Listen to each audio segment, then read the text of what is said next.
For anybody that's like struggling with, finding a career, finding their place in the world or something, this is something that will absolutely change your life. And it changed mine. And it's find a mentor, dude. Yes. Like find a mentor, dude, that will change your life, dude.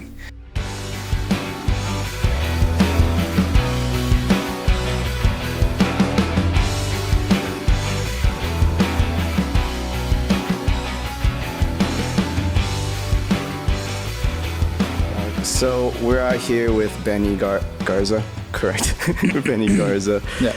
I knew that we went to high school together. You graduated a year earlier than I did. What else? What college did you go to? Here, UTRGV. You was UTPA at the time? Yeah, I was UTPA. Yeah. I took... yeah, let me move a little here. I went to college right out of high school, and then about a year in, I decided that I would... try to make a living, and so after a year I dropped out. I pursued my insurance license, which I got. I worked in that for a while, and if for those that know me very well, they know that I'm very superstitious. So when I was doing the training, like the onboarding stuff for this insurance company, I ran into one of my buddies. I think you know Eric Lugo, right? He's from my class. Do you know that guy? He was in your class? I thought he went to Mackay. Yeah, he went to Mackay, but he's from 2010. I know Lugo. Yeah, you know Lugo. Okay, so cool guy, great heart. Yeah, dude, yeah. So back in the day we called him Skittle, but anyway, I ran into Lugo's dad there, and he was doing the same onboarding thing. And given I'm 19 at this time, and he goes, hey, you know what? This job is always going to be there. But if you start your career, you're never going to want to go back. And I was like, well, to college, that is. And I'm like, well, he said that to me. I still did the onboarding. I did that for a while. But I would say probably about within a year, I felt like, I was getting more deeper into it, that I wasn't going to go back. So I went back to college. I went back part-time. So I continued to work various random jobs, not always in insurance. Just being a regular, 19, 20-year-old, 21. And throughout that period of time, I went back to college. And by the time I graduated, it wasn't UTPA anymore. We weren't Broncos anymore. Yeah, we were Vaqueros. Okay. Yeah. Interesting. So you did it part-time, college and by the time I graduated college, I was probably 23. Okay. Or 24. I think that's when I graduated too. Man, considering you did it part-time as well. Because I did it full-time and I graduated at 23. Yeah, because the when I went back, I did summer school, summer classes, but I never took more than 12 hours at a time. But I guess you can consider it full time, because I just did summer to try to supplement the lack of hours throughout the fall and the spring semesters. So during that time, what was your main struggle, at least?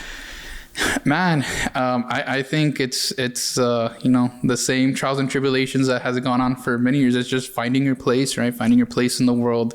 Trying to find something that works for you. Trying to find a daily routine that works for you. And things change so fast. I think that I think it's a variety of things that I feel like it's just gotten consistently harder, more and more difficult for people coming out of high school, especially our generations. We were still a little bit, we were kind of that transition between social media and everything that just puts all this pressure on people. So, we still felt that same struggle. I know we've talked and we've kind of talked about this type of stuff before. But yeah, you talk about work stressors, going to school, trying to find a career that works for you. You're trying to do all these things, and then while you're doing those things, you're also trying to be happy. You know what I mean? And I think it's very, very difficult. And I know myself, I'm very results oriented.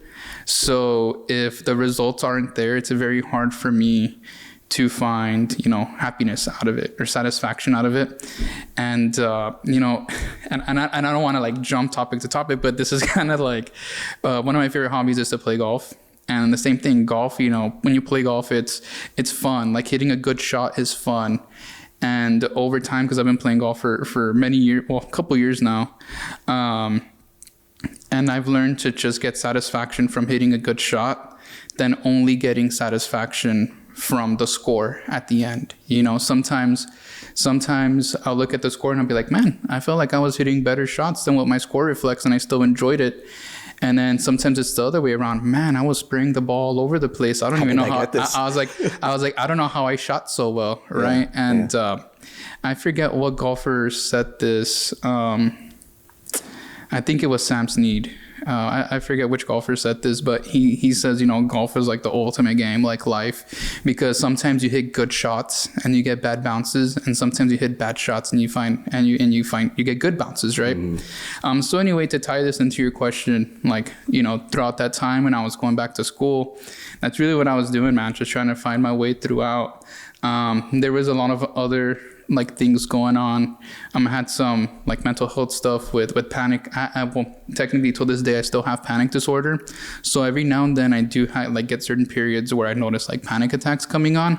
But all of that, it definitely like came to light, and it peaked when I was probably about 22, 21, which, if we go back to that time, I'm sure you can put yourself in that position. When you're in that period of time, you're like, and again, I know I alluded to it earlier about like social media. You see, on social media, you only see what people want you to see. So you see people your own age, buying houses, having their careers, going on vacations, and you're thinking, man, like, I don't know if I'm allowed to cuss on this, but go ahead, dude, yourself. But it's like, you think like, man, like I'm such a fucking loser. Like all these people are doing all these things. I think all of that just put stress on my body where I didn't know what was going on, but I was getting panic attacks, right? So I didn't know like about panic attacks or anxiety. I thought there was something wrong with my brain. So I totally remember it. It was so bad. And I was under so much like stress and like anxiety. I didn't know what it was.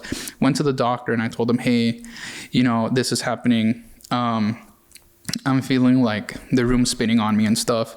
Like, I want you guys to like scan my brain. Mm-hmm. And I told the doctor, I want you all to scan my brain. I think there's probably a tumor in there or something. There's something wrong, right? And so, he was just like, well, let's try a couple different things. He like checked my ears. It's like maybe there's a lot of wax buildup, and it's it's making you dizzy vertigo. Like vertigo, because it's an actual thing. He goes, maybe you're just getting dizzy spells, and it's kind of freaking you out. Yeah. Long story short, it wasn't that. I ended up going to modern medicine, right? God, dude, it was crazy. But to be fair, he was trying to like rule out the easy stuff. He's trying to rule out the easy stuff before we go into the fucking mental stuff. Yeah. But I went to my psychiatrist and right away, I mean, dude, and he's a great psychiatrist. Like, his name is his last name's Gonzalez. He's right here, actually close by on 10th and Odlana. Shameless plug, but this guy's awesome. If you're anybody that's like struggling with any sort of like mental health stuff, he's awesome, and he will show you how to manage those feelings. You said his name is what? It's Dr. Gonzalez. Yeah, Dr. Gonzalez. Do you know what the place is called? Well, it's his own practice. Gotcha. It's his own practice. That tall building here on 10th and Trenton, I think there's like a PNC bank in the lobby, mm-hmm. and there's like 10 stories or something. Well, he's on the 7th floor up. There's his own little practice. But he's great, man. Like, he will show you to get to, like, for me, I did have to be on medication for a while. Because within like 15, 20 minutes, he told me, he goes, you're like the perfect case study for somebody with panic disorder. Mm-hmm. Everything you're describing. He goes, the things that you're describing, it's your body trying to disconnect. It's your brain trying to disconnect from your body. Because I told him, I was like, I'm starting to feel like things aren't real. Mm-hmm. Like, I'm starting to feel like the world around me is like a cartoon. It's starting to feel real. It's hard to know what's real and what's not. So not like it. I knew that, like, I knew that the stuff around me was real, but it was just feeling like a cartoon. I don't know if like that makes sense, but it. Like on an LSD trip, though. Dude, no, I know, but that's really what it felt like. You know, I wasn't hallucinating, but that's what it felt like. And so he told me, he goes, you know, that's called depersonalization. I didn't know any of this stuff had medical terms. He goes, you're depersonalized, and it's your body, it's your brain trying to disconnect from your body, and it's from stress. You know, has anything happened? I said, well, the only thing I can think of is, you know, I'm in school and stuff like that. I'm trying to work, but I think it's really just that point in my life. 100%. It was just that point in my life where it's so many things happening at once and changing at once.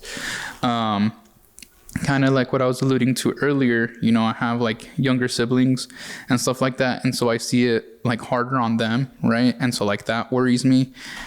Because you're starting to see this on younger and younger generations. And it's, I mean, I believe 1,000% that it's driven by by what they feed their brains, right? By social media and seeing things that aren't real. You know what I mean? Like, you know, you see all the time like these power couples and stuff on there, and then they get divorced and you're like, what the heck? Like, I thought they were perfect, right?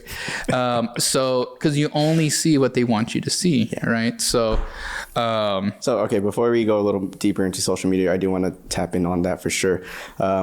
With your panic attacks, aside from going to Dr. Gonzalez for mental health help and everything, what were some of the solutions that he utilized aside from pharmaceutical drugs? Oh, dude, that's an awesome question. Yeah. So like when I went in there, you know, he had to he told me, if you don't want to be on medication, that's totally fine. Because I like till this day, I try to not take any medication, right? Just supplements. Because you get dependent. Yeah. Yeah. And sometimes they'll have side effects, which the medication I was on did have some very unpleasant side effects, but nothing crazy. At the end of the day, I tell people it saved my life. Like 100%. Like the side effects were nothing compared to how much it helped me. But with that being said, he taught like the most important thing, I think, to get started, like that same day, what I started doing was like meditating. Like, dude, meditating is so underrated. Do you still practice it? Yes. Okay. Tell us your meditation practice. How does it? So I have primarily two different ways in which I do it. I try to end my day and I try to start my day that way. And honestly, this is one of the things that I learned is that because when I first started meditating, I would do it the traditional way. I bought like a little bench so you can kneel down and you put it like, it's a tiny little bench, right? Like from here to here, it's like that. So you just tie it right over your legs so that you can meditate like traditionally, you know, kneeling, right? And so I would do it like that, and I would just focus on my breathing. And real quick, you'll notice like in the beginning, it's a little bit hard, but I think everything is. Yeah, it's difficult. And I think for me specifically, when I started meditating, I realized like, dude, my brain is always going 1,000,000 miles per hour. I'm having such a hard time even shutting it down, you know, just counting, right? So like counting to 10 or counting to 5, right? Over again, and just focus on your breathing. You know, if you don't want to count, you can just focus on your breathing, counting your breaths, and you'll notice real quick. And my specific way, the way that I would do it, I would just, you know, read some portion of the Bible or something to kind of like get my mind in a certain headspace. And then I would meditate. And I tell you what, man, there were some times where I would sit there for like 45 minutes and I could have sworn it was like 10 or 15. And it would just set the tone. Now, meditating with the bench, I haven't done that in years. But if it, honestly, maybe it's something I should initiate again. But really the way I do it is in bed and in the morning, right? And there are, you know, this kind of ties into like my faith a little bit too. You know, saying grace before I eat, like that's a non-negotiable. And meditating and being thankful, right? Like thanking God for everything. Like those are non-negotiables. I do it every single day. And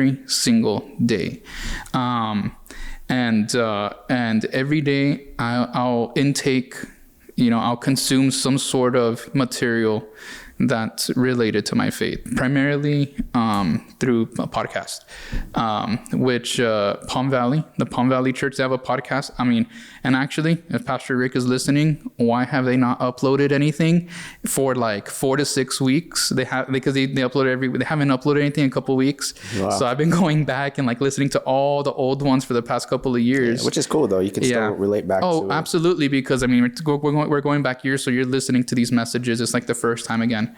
But I guess I got a bit spoiled listening to like their stuff. More. Yeah. But those are my things. And with that being said, you know, when things are really bad like that, and I'm one of those people, like I mentioned, I don't like to like really have to take medication for anything, you know. Even if I have a headache, it has to get really bad for me to take a Tylenol or something. You're like, I can't sleep. I need to sleep. But if you need medication, like take it, find a good doctor, find somebody that you trust, and be really transparent with everything that's going on. Because at the end of the day, it's gonna help you so much. You know, it's gonna help you so much, and you know, life. Yeah, he gave me my life back right away, because what happened is when I got my first panic attack, I was in class. I was in the middle of a lecture, and I'll never forget it, dude. I was freaking out. Out of nowhere, my heart just started to race, and I started to get really sweaty. The room felt like it wanted to spin on me. The room started to spin on me, and I didn't know what was happening. And I just got my stuff and I walked out of class in the middle of lecture. And I was like, what the heck is going on? And I thought I was going to have a heart attack. And I remember I called my mom and I was like, hey, like, I don't know. Like, I don't feel good. I think like I was going to have a panic attack, or no, I thought I was going to have a heart attack. I'm sorry. I was like, I think I'm going to have a heart attack or something like that. It's like, oh, okay, well, just, you know, take your time. And then if you can, drive home, or if you have to call the ambulance. I was like, I don't need an ambulance. It went away. And I was telling her, like, describing what I was feeling. And she told me too, she goes, you know, it could be a panic attack. I was like, no, I don't think so. I was like, I don't think that's what it is. I was like, because I've never had one before. Yeah. Well, you didn't even know what that was. Yeah, I didn't know what it was. Back then. I had never experienced anything like that. So I remember I hung out at school for a bit, and I just drove home. And I didn't want to go back to school because it was a trigger for me. Like I was, and after speaking to my psychiatrist, he told me, like, it's very common when somebody has a panic attack somewhere, they get very afraid of going back because your brain will just associate that feeling to that location. Yeah, so I didn't go to school for a little bit after that. I had to figure out what was going on, and then I went back to school. So when you went back to school that same semester. Yeah, that same semester. What happened? Were you okay, a little bit better after? I was seeing Dr. Gonzalez. Because I gave myself like 2 weeks, like, to really figure out what was going on. In those 2 weeks, I visited like my regular doctor, right? And then I got. It's your ears, doc. Yeah, and then, dude, bro, and I remember when he did that, he was like, "Well, let me drain your ears of wax." And, dude, it's crazy. Like, he really thought like maybe you're just having dizzy spells. And well, at least he was still checking, you know. He like, well, let me just rinse your ears and whatever. And I remember when I left there, I was like, dude, I fucking feel worse. I was like, I feel worse. Like, no disrespect to that guy, whoever it is. I was like, what the heck, dude? Damn. Yeah. Fucking shit. Okay, so now you're doing better. So the meditation helped. Yeah, like, you know, the thing is, like, anything with like anxiety or like panic attacks, there are some people where it'll be like a specific traumatic event, right? Like somebody passing away or what have you, get a panic attack, and you'll never get one again, or maybe one other one. It's something you just don't deal with. And then there are other people that it's something that like you just live with, but it's not going to cripple your life. Like, it's something that I still live with every now and then. You know, if I find myself in a very stressful situation, I still get those feelings that come back, but they just don't control me. Like, they just don't control me. And a huge part of it is learning to meditate. And well, a huge part of it is also knowing that there's just not something wrong with my brain, right? Like, I don't have a tumor. I'm not going to die. You know, it's just something I'm dealing with. It has, brought me closer to my faith, dealing with all of that, for sure. So a lot of times I'll just pray on it, whatever, and it'll go away. It'll pass. But I will say, like, it's something that you can manage. And I would tell anybody that is dealing with that, and I've spoken with different people, because, you know, it's fairly common. You know, it's not going to control you. It's not going to control your life, you know, if you don't let it. And there's a lot of help out there, you know. Yeah. I mean, we live in a world where we have all the resources available. However, we're still not going into it. And with that being said, we're going to transition over back to social media. So like you mentioned, you were 22, 23, and you were having all of those comparisons, making you feel like shit because you're not where they are. Yeah. However, again, like you said, also social media tends to show like the highlights of your life and not really exaggerates everything. Exactly. And so, have you read The Anxious Generation by Jonathan Haidt? No. Or I read it. Okay. No. So I've been following Jonathan Haidt forever. Even when I was in college, he was the first book that was my favorite book that I read in its entirety. I never read any college books. Really? Even in grad school, I said, fuck reading. Really? I'm just going off of PowerPoints. Yeah. I don't know how he did it. I got away with it. Yeah. Anyways. Yeah. Long story short, Jonathan Haidt recently came out with this book called The Anxious Generation. Jonathan Haidt, shout out to you. If it wasn't for him, honestly, so he first dropped this book called The Happiness Hypothesis. And so during my time in college, I was like, whoa, like senior year, it's like, how the fuck do I, like, what am I going to do? I don't really like what I'm going for with speech therapy, but I'm going to follow through with it because I'm in my last semester. Might as well, right? Yeah. And so reading this book kind of tells you like meditation, even using like Prozac to help you with depression and everything, and other different things to help you with increasing your happiness. So with that, you know, I started following him and being like, okay, how can I give back to, I didn't have it all together yet. I was like, there's got to be a way I can create a career where I can give back. And so thus this came born. Mm-hmm. That was like when the seed, and now it's kind of starting to fucking grow into this. But going back to The Anxious Generation, he mentions, and he's been talking about this since 2016, 2017.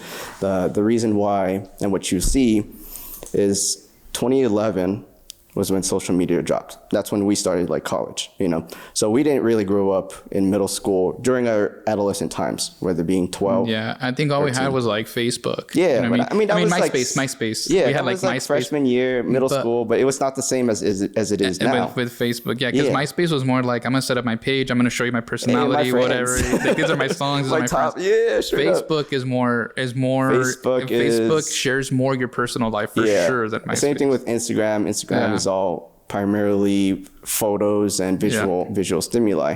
And then Twitter is like journaling essentially. But in 2011, that's when social media was introduced. And so we already developed, you know, we kind of just grew up with the fucking clicky BlackBerry sidekicks and everything. However, during this time, like there was no regulations for adolescents in middle school or even elementary and up. And so like you mentioned yourself, 22, 23, you're like, damn, I can't get all these feelings of negative and where I should be, where I'm not. And so that's what happens to these kids now when they're fucking young at this age. And so going through that throughout their whole grade school and then finally getting into college, it's like, what the fuck? And then there's also, along with that, after like 5-6 years, like 2016, 2017, during that time, you saw like a hike in fucking suicide rates, suicide ideation, depression, all the mental health shit that we know about now, that we're so aware about. And like, it's okay to, Danny mentioned it yesterday, it's like, it's okay, it's all right, it's okay to be in your feelings. However, you don't want to always be in your fucking feelings. This is why, like, they say counseling, don't get me wrong, therapy is great. However, if you're not getting anything done or solving those problems and just sitting with those emotions from the past, like you're gonna probably end up killing yourself, like Robin Williams. Like that's essentially what he did. And I think I know most people probably won't agree with like who Andrew Tate is, but he made a good point on Robin Williams. It's like, dude, every single day he was going to therapy and just continuing to be stuck in those emotions, which is why he probably went and, you know, ended his life. And Robin Williams was a fucking happy ass guy, bro. I love Mrs. Doubtfire. I love like everything else he was in, fucking Jumanji and all that shit. And so it's like, dude, you gotta solve your problems instead of just sit on it. And you know, that's an interesting point about the, you know, that he was just always in that mindset. I think it's important to acknowledge, you know, what's going on, like those feelings. But 100%. Don't be stuck in it. 100%. You don't want to just sit in it and wallow in it, because then you'll never get out. that's actually a very interesting point of view. I never really thought about it until just now. That's why I had to ask you, like, what were your solutions? Because we just talked about, like, I had these problems, but we got to be able to provide solutions to the people listening out there who may not even know about that they're having panic attacks. And you described it beautifully. Yeah.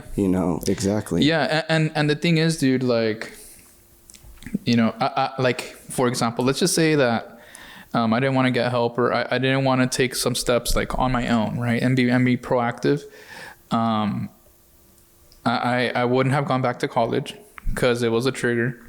I wouldn't have wanted to do anything. At that time, I had a girlfriend, and like I was shutting down, just like everybody, like friendships, girlfriend. That probably would have ended right away. And from there, you can pretty much like see a downward spiral, right? If you get caught in it.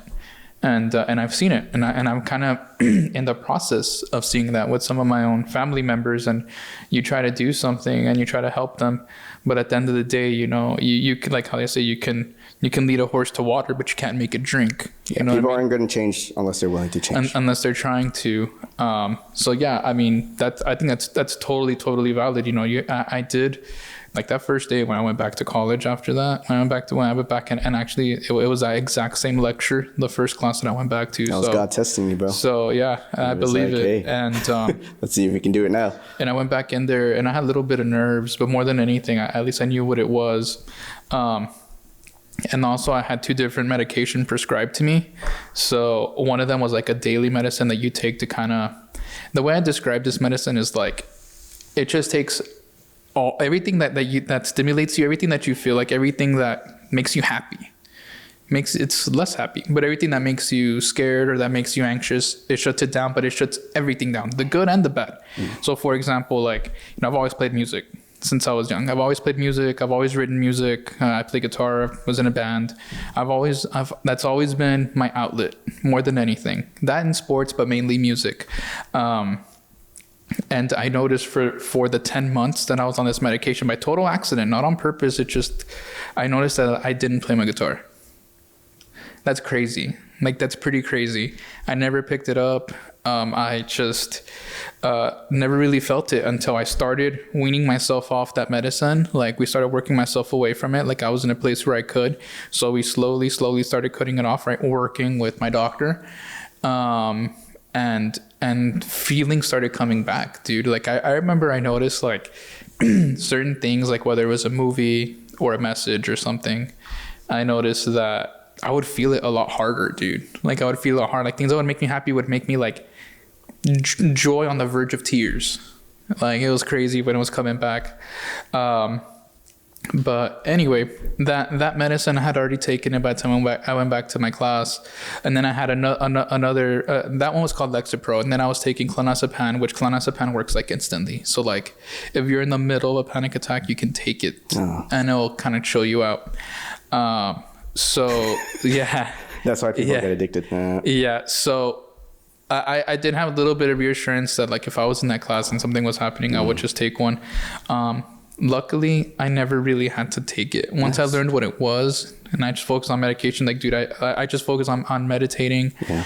And I just told myself, and I told the doctor when I went, I was like, well, let's take it. And I told him, I'm not going to be on this medicine for more than a year. Good. And he goes, well, you can do it. He goes, you can do it, but if we don't start you on medication right now, the feelings that you have, it's going to get worse before it gets better. He goes, it'll get better, but you're going to have to come in also, instead of just checking in with me the first couple of times, once a week, then we switched to once a month.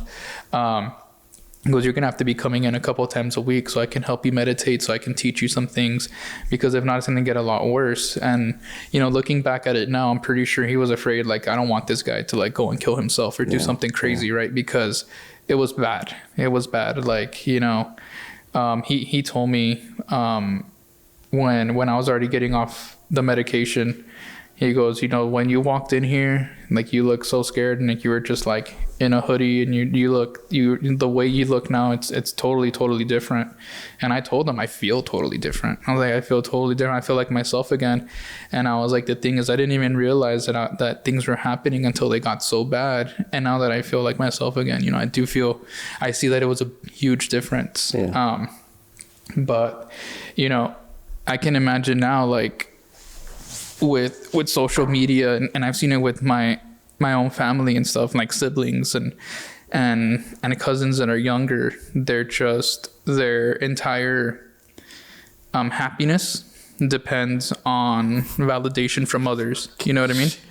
Yeah. So that's super unhealthy, dude. Oh, dog. All right. Let me get on that topic. So the reason why they're feeling that is because when it comes to validation or satisfaction or fulfillment, there's two different ways that we gain that, right? So there's short-term gratification, and then there's long-term.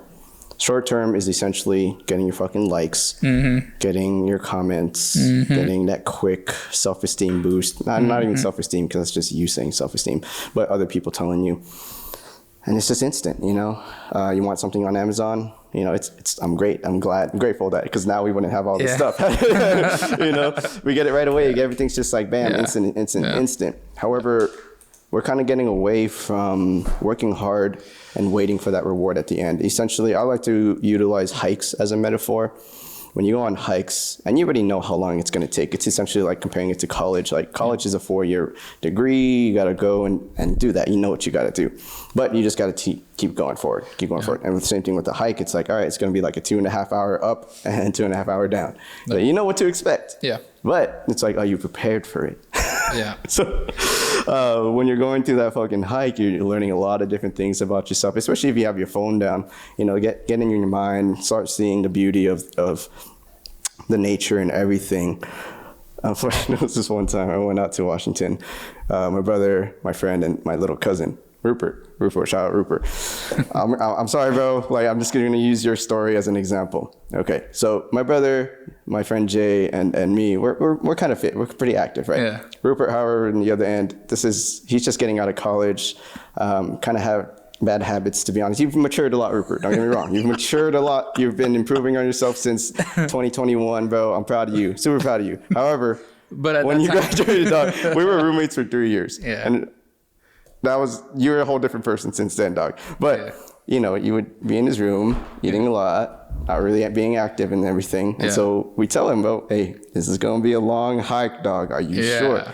Yeah. And obviously you're like, yeah, man, let me just chill with the boys. Let me hang out with you. And I get that. Yeah. But it's like, hey, if it's hard, speak up for yourself, dog. Yeah, you set the expectation. Dog. First 10 minutes, dog. This homie's cramping hard. He's cramping like shit. Like, bro, we just started. You're already taking breaks, bro. Come on. Like, let's go. So it's just me and him. My brother and Jay go off, you know, on their thing. But I'm just guiding him, like, dude, it's okay. This is just like my coach, my intuitive coach coming out, like, hey, good. All right, I'll take a break with you. And I'll sit back and just enjoy nature, just take photos and everything. He'll take a break too. He's chilling, going up. It takes us longer to get up there than expected, right? Yeah. You get to the top, super rewarding, beautiful waterfall and everything. You know, you're like, oh, you made it to the top. And there's a lot of biblical text on that as well, like making your way up the climb and everything. And then we're chilling there for maybe like 30 minutes, 45 minutes. And we're like, all right, dude, the sun's about to go down. We got to make our way down now, you know? Like, I know you're hurting, dog. It was hilarious. I remember he was trying to get over a log. He was just like, oh, fuck, oh, shit. We're just going, he was dying. He was dead. And he drank all our fucking water, bro. Like, he brought this much water. We only had water bottles. Yeah. He finished his not even halfway through, and then he started asking us for our water. We're like, dog, oh, shit, dog. Well, we were good though. We were good. And so on the way back down, I was like, hey, Ridge, my brother Ridge. I was like, hey, it's your turn, bro. Can you go with Rupert, and I'll just coast it with Jay. We'll just walk down. My brother, on the other hand, does not really much like have that coaching side like I do. This fucking guy, he's fucking pushing Rupert the whole way, like, hurry up, come on, bro, come on, we can get there, dog, don't worry, the road's right there, don't worry. And then like, when they're going down, Rupert's like, you fucking lied to me, the road's not right there, where is it? I don't fucking see it, you know. At the end of it, we fucking make it, you know, but he's dead. He was tested, you know, and that goes to show not only, you know, your physical body, but your mental body too, everything. Like, spiritually, you're like trying to find yourself. myself, like, was this shit worth it? Oh fuck, you know. And you were talking about like the long term. Yes, so that's what it is. It's like once you get to the top of the mountain, that's your reward. That's the long term gratification reward. You know, you got to work through all that shit because at the end, it's a beautiful view. Take photos and all that shit. You're like, oh, I got through it all. So worth it. Got through it all. Exactly. Then obviously you got to make that climb back down. That's a whole other thing, whole nother test. However, comparing that to college, it's the same thing. You know, as you're going through it, like you did yourself, you had all these struggles. That's you cramping, the panic attack, you know, and all that shit. Yeah. But you got to push through. You got to keep going if you want to achieve that goal of whether your career or just mentally testing yourself. And the thing is, you know, like with the whole social media thing, there's no long-term satisfaction from social media. Aside from like business side, it's, you know, when you keep uploading and all that stuff. I guess from a monetary point of view. But if you're someone that's purely just on there and you just, you know, your happiness depends off of like the likes, the comments, you know, stuff like that, how many friends or whatever you have. You know, that happens a lot, dude. And a lot of people, they judge themselves or they view their worth off of that, which is crazy, you know, crazy. Don't get me wrong. When I first started on social media, I was kind of like that too. It's like, oh, I got to get to 1,000 friends or whatever, followers or whatever it is. And I get it. Like, especially with certain social media, like me, for many years, I didn't have social media. The only reason I have one is because like of my job, like what I do for work. Same thing. I got off of social media for like 6 months and I was like, I got to find a way to market myself. I do it strictly because of work. But like if you're like on my social media, I post very little personal stuff, very little personal things, very, very little. But a lot of people, especially like the younger generation, younger from like, you know, think about it, where we were part of, like, we lived through it, right? But we were a little bit older. But imagine being like 8, 9, 10 years old, and all you're going is based off what you're seeing. Not only are they valuing themselves off of like other people's validation, but, you know, just as dangerous is that they're comparing themselves. They're thinking, you know, like, that's why I believe that that's also part of the reason why you're seeing these declines in like marriages and stuff like that, because people have these unrealistic expectations of what like marriage can be. You know, like I've been married like 3 years now, going on. Yeah, it's gonna be 3 or 4 years in April this year. Yeah. And you're like, oh god, put the date exactly, bro. Your wife's gonna call you out. Yep, it's gonna be 3 years in April. You know, marriage it's nice. Like it's super nice, and it's just like, you know, if you have unrealistic expectations going into a marriage, you have like a 0% chance it's not gonna work. It's not gonna work because it's not what you see on social media. It's not what you see in movies. You know, it's not what you see in magazines. It's not like that at all. And I'll tell you what, it's better. Like, it's better than what you see in there, because like how you were talking about getting to the top of the mountain, you know, like I'm barely on the first couple of steps. You know, I've only been married 3 years.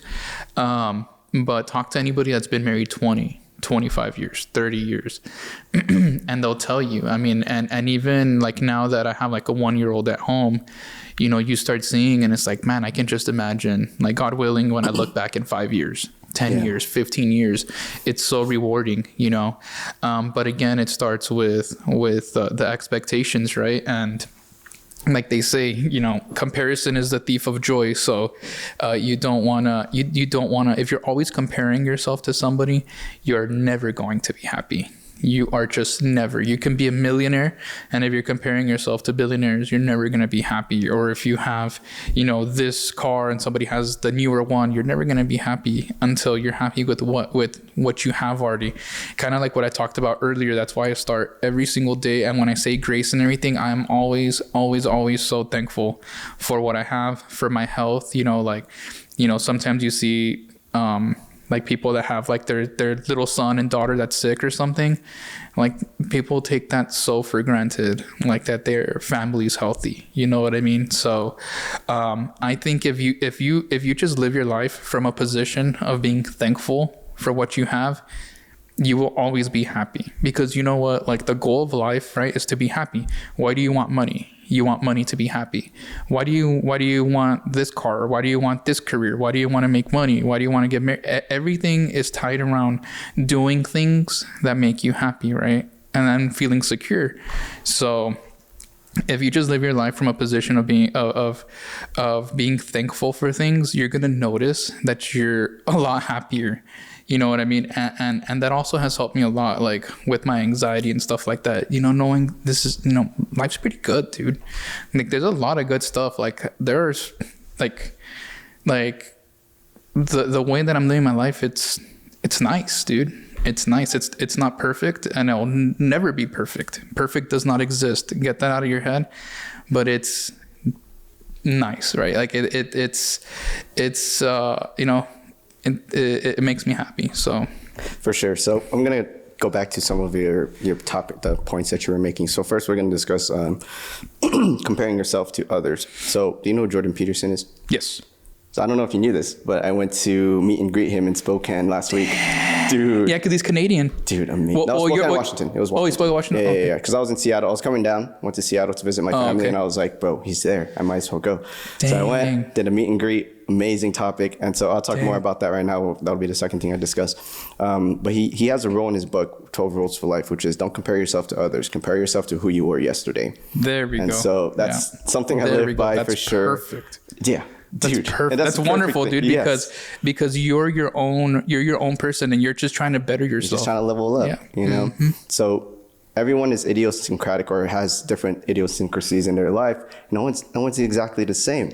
You know, so you can't be comparing your life to them, whether it is the car, the house, the wife, the kids, the whole shebang. Mm-hmm. You know, you just gotta see where you're at now, and then work off of that. You know. Don't be like, oh, they're there, I got to catch up, but we're so far away. You know, whether that be perspective, obviously. Yeah. And then the second thing, talking about gratitude. So that's the solution to bitterness and resentment, which is what they discussed in the lecture that I went to in Spokane. Mm-hmm. So freaking coincidental, and also probably like God speaking to me and everything. So a day before, when I got there a day before just so I can like chill out and then have the day to myself before the show, like at 7 p.m. I was just sitting in my bed, and most of my followers know that I was engaged and got disengaged. Mm-hmm. And then, well, long story short, I had to block some people, you know. I just had to block one ex. Yeah. It was one ex, the ex before the ex-fiance, per se. So I was there. I was like, you know what? I only had her blocked because of my ex-fiance. Let me go through and unblock her. So I'm going, and then while I'm unblocking her, I'm like, let me go through the photos, you know?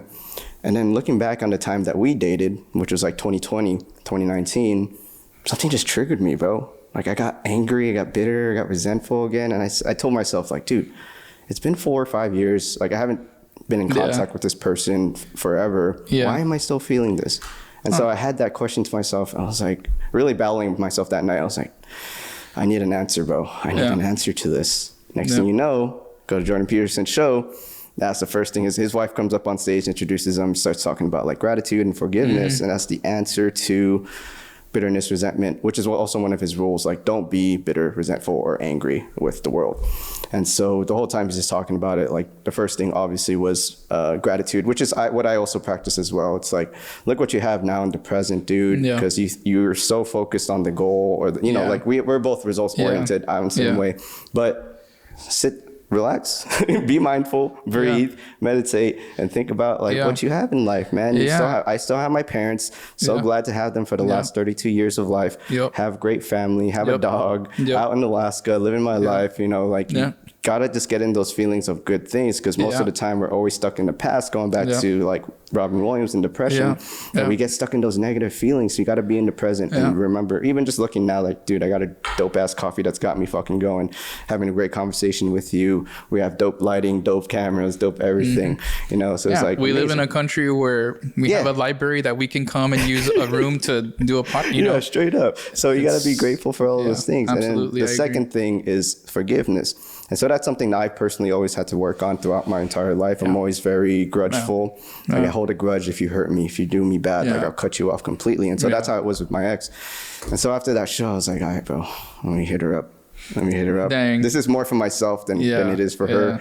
And so I said, hey, I'm going to be in town. Let's link up, get a coffee, whatever. So 3 days ago, we link up, and it's like way better than I expected. I was just expecting for me to just be there and be like, hey, like I felt this way. I just wanted to let you know I'm trying to work through it. I don't know where we're going to go from here, but I wanted to just lay that on the table because I'm tired of feeling this way. It's been 4 years. Why am I still like this? And so despite all of the meditation and all that stuff, it's like you got to work on the was there something like specific, and of course you don't have to like say it, but was there something like specifically that you felt like you needed like closure on or something? No, it wasn't even that. It was just like the relationship I've already worked on all of that for sure. It was just like, why am I still getting triggered by this? Yeah. You know, and all it took was a photo or photos. And so we talked initially, you know, small talk, catching up and everything, and then got deep as fuck. I was just like, hey, dang, this is it. This is what it is. And one thing I didn't expect was for her to say sorry and like apologize. Okay. Which I was just like, whatever, you can do that. Yeah. In the past, I've always been like, yeah, you can apologize, whatever. But it really hit deep. I was like, you know, I think I needed to hear that, even though I wasn't expecting it. Mm-hmm. And so even just that unexpected thing, and now we're in a good place, you know. Now she's I can't say that, she might get in trouble, but she's helping me like acquire some things to help my uncle, who I'm not going to say her name either, so that, you know, she's in control. For sure. My uncle recently had a severe stroke last month. Oh, damn. And he's in the process of getting into inpatient rehab. Hopefully today he goes there. But yeah, she's helping me out with that, and I'm trying to help her out too. Her sister's in college, right? And has panic attacks, anxiety, and all that stuff. Oh, dude, so I was put her in contact with... Dude, so the thing is, like, I was trying to like get in contact. Hey, dude, I probably should have put that out there too, been upfront, like I can help her out, you know? But I was just like, hey, let me catch up with your sister. But they were kind of like, I'm not feeling that vibe. But it's cool. I understand. And when someone's ready, then they'll reach out and get the support that they need. However, but they live here in the Valley? Yeah. Yeah. Oh, dude. Yeah. Absolutely. Like that doctor, I've referred so many, I've referred at least like 4 or 5 people to Dr. Gonzalez, and they've all been so thankful. Yeah. You know, he's a great doctor. The only thing is, like, with anybody that's really good at something, it's a little hard, right? Sometimes to get in demand, like, you know, to get to sit down. So sometimes you will have to wait like maybe a week or 2 or 3, but you good know, and bad. Yeah. But if it's something super urgent, like I've done it before, like, you know, again, I won't say names, but like for an in-law, I've done it before for somebody like close, and it was very urgent. So I was able to like, hey, it's an emergency, and he got him in the very next day. Respect to that doctor, bro. I gotta get in touch with him. He's a great doctor, dude. He's a great doctor. You go in there, and it's so crazy because like when you meet with him, you don't even feel like you're talking to a doctor. You're just you don't even feel like you're talking to a doctor. You're just like it's crazy, man. It's weird, but when you leave there, you're like, you know what, like, he puts it at ease. Helped me a lot. Like, he helped me a lot. Respect, man. Yeah. Respect. Yeah. So forgiveness and gratitude to help you solve your bitterness, resentment, and anger. Yeah. And then going back to the social media, we're going to discuss some solutions that Jonathan Haidt is doing right now. Follow to self. What the hell did I say? What he does. Oh yeah, my bad. So we got to utilize social media to our advantage. You know, most of the time I don't say like us, but the people who are feeling those signs of depression and, you know, anxiety and all that stuff, they're following people that, again, they want to compare themselves to, or it's just brain rot shit, you know what I'm saying? Yeah. And so you have to utilize it to your advantage. So me personally, I follow like Andrew Huberman, Joe Rogan, Chris Williamson, David Goggins, all those people, Jonathan Haidt, Jordan Peterson, like, to say the least. So you got to use it to your advantage, bro. Don't use it. I mean, you can have the occasional brain rot just to, like, you know, just to sit back. I mean, like, you know, it's good, like, for myself, right? That, like, I'm a mortgage loan officer, so like with anything, which we'll get to. But I use it a lot. Like, I'm a part of a lot of different pages with like other loan officers, like forums where we run scenarios. Hey, I'm having this scenario. Has anybody ever seen this or seen that? And it's awesome because, you learn a lot, right? And it's fun. Like what I like about my job is that it's kind of like, figuring out puzzles, right, to make it work. So that's everything. You can that's how I use it. I use social media mainly for work. It's the only reason I have it. If I didn't need it for work, I would delete it right away. I would just delete it. I don't need it. I use it for that. I use it to keep up with certain like current events. I know we were talking about earlier how I kind of started getting into crypto maybe like 2 months ago. So following crypto stuff, so I'm still like very much in the beginner stages. Your baby, bro. And again, I don't know if I don't want to like total like segue your conversation, cool, but with with the whole crypto thing, like this is something on a separate topic for anybody that's like struggling with finding a career, finding their place in the world or something. This is something that will absolutely change your life, and it changed mine. And it's find a mentor, dude. Yes. Like find a mentor, dude. That will change your life, dude. That will change your life. Don't find a phony one though. Find a real one that has success. No, like myself, I work on a team. I work on a team, and he's a super smart guy. I give him credit for like why my career is like just on the upswing. I give him so much credit for that. I'm learning so much how to carry myself, how to handle day-to-day things. Well, this gentleman too. I mean, he's pretty much like my mentor. Shout out Matthew Vazaldua, CMG Home Loans. Shout out. Oh, he's the owner, right? Or he's my sales manager. Gotcha. Yeah, I'm basically like a loan partner with him, or however you want to say it. But anyway, he will also talk to me about other things, and so he's like, hey bro, like excuse me, he's like, for Christmas I'm gonna give you some crypto, whatever, but don't touch it, just leave it there, and X number of years. And he's done really well, and he's been doing this for years, right? So Gotcha. Like he knows what he's doing. So he's like, I'm gonna do the same thing that somebody else did to me, that kind of like had given him like that and so he's just passing it on. Yep. That's what it's about, dog. Pass dude, yeah, no, for sure, it was badass. And I was like, okay, cool. So he's like, because he's been telling me for the longest time to like do crypto, do this, do that. And like, dude, if I would have just done like this past 2 years I've been working with him, like 3 years, like I would have made like some significant money. Just chilling there. Yeah, right. So but like I never like bothered to like open an account or whatever. So he likes that. He's like, dude, just do it. I'll send it to you. I was like, all right. So now I'm like forced to like create one, right? And so he sent it to me, and so from there, like, I've gotten some pretty good results. But this guy has just pretty much just changed like my life, because the financial part of your life, like I'm one of those people that I don't believe like I want to be super rich. I really don't care. I don't care about having the huge house, $1 million home and having all these cars. I really don't care that. I just like, my dream is like financial security to where I can just do whatever I want with my family. If and I want freedom to like go whenever, which is one of the things I love about my job. If something were to happen and we had to leave, or hey, this opportunity came up, I can just leave. I can just pick up and go and do whatever I have to do with my family. But that's my dream. Like, just have that security to where I can always be available. But you're there pretty much. Aside from the number of the financial thing, but I mean the career, and you know what? And God has a way of making things just come up gracefully. And you do not really realize it until you look back and you're like, man, this is it's like, always, I told Danny the same thing yesterday. I am so grateful. I'm so happy. Like, I'm glad it worked out that way. Even though I planned it to be this way, but it got redirected. Had that not happened, I wouldn't be where I am today. Exactly, dude. Exactly. And so, I will say that too. And it's something that, I always try to pay it forward too. So like any chance I get to talk to somebody about it, or if the conversation comes up at all even with crypto, I'm just like, dude, try to do this and like just a little bit of money and just leave it there. Don't touch it. Cause it's the same advice that was given to me. Yeah, bro. And I trust Matt so much. I'm just like, you know what? Like, okay, dude, like I'm going to do it. And, that shit's so funny. So I have a friend of mine, Tony Montenegro.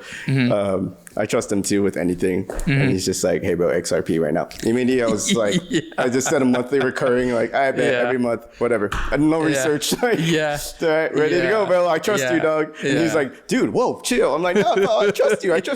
I'm gonna blame you if it goes down, but I trust you. Dude, yeah. I mean, as I think, and you know, of course, right? Like I'm not like a crypto expert by any means. No, I don't think. But just from basic research and like from talking to other people, and especially like Matt, like people that have been doing this for years, that you know, like spend money to get information about crypto. Like you know, he is like all in on this. I think with crypto, like, you know, your day to day, week to week, yeah, it's volatile. But if it's something that you can just put money in there and don't touch it for like long term, it's gonna pay off. You know, it's gonna pay off. Now, if you're just trying to make money in like 2 months or 3 months or 4 months, then you know you might not be, you know, super happy right away. But if you hold on to some of this and you look back in 8 years, 10 years, you're going to be like, man, I'm so glad I did that. That's how it is with stocks and crypto in general. Yeah, just in general, right? Even with stocks. It's a long game. But going on that, I remember I worked with a client last year. He was actually a day trader, which is essentially, that's a whole different skill and risk. Yeah, very risky. However, he'd been doing it for a while, really good at it. Mm-hmm. And his goal was to like get to save up 100K. Which he eventually got to in like a year. And so, pretty impressive. Young dude, saved 100K. And he was trying to get into real estate. He lived in Cali. And I was like, dude, come over here to Texas. You can make so much more moves. Oh, yeah. Yeah, and he was looking at it and I was like, oh, shit, I really could. But he was a young dude. He's like not really willing to make that move yet. I don't know where he is now. Yeah. I'm sure he's doing well. Yeah, 100K in real estate in California, you're not going to do anything. But 100K real estate here in the Valley, you can do something. Bro. You can do something. We'll definitely get into that. Okay, so crypto, stocks and everything. One more thing I wanted to get to, going back to Jonathan Haidt's solution with social media in the schools. What they're doing now, and I think he's had some pretty great success, is like eliminating smartphones in the schools in general. No one can have it. 100%. Yeah. And there's already been great results from the studies that they've been 100%. Doing. And yesterday, I met with my old coworker yesterday, and apparently in one of the schools here, they're implementing it now. However, like in public schools, fucking... Yeah. Yeah, well, whatever you want. I mean, we grew up in public schools too. Yeah. But I mean... You just gotta go through it. I mean, it's a public school. There's gonna be tons of, you know, politics involved in that, and it's pretty much difficult especially to do here, anything. Dog. Especially down here. Yeah. I ain't trying to hate on anyone, but it is what it is. Yeah, They've already been called out multiple times on it. Yeah, it is what it is. But I bet you what. I mean, I haven't seen that study, but I bet you those kids are gonna be a lot happier. Oh yeah. A lot happier because, I mean, we're pretty much the same age, but we grew like what's unique about like our generations that we grew up where that didn't exist yet. So we, in our memories, not from hearing about it from other people, in our memories, we have memories of growing up without that, you know? I mean, there was Game Boys and stuff. There was Game Boys, no, but there wasn't the same. But there wasn't like Facebook where you were just tied up to your phone. Yeah. Like, dude, I remember I'd go home, I would walk home. And then I would like eat lunch, whatever was made, whatever.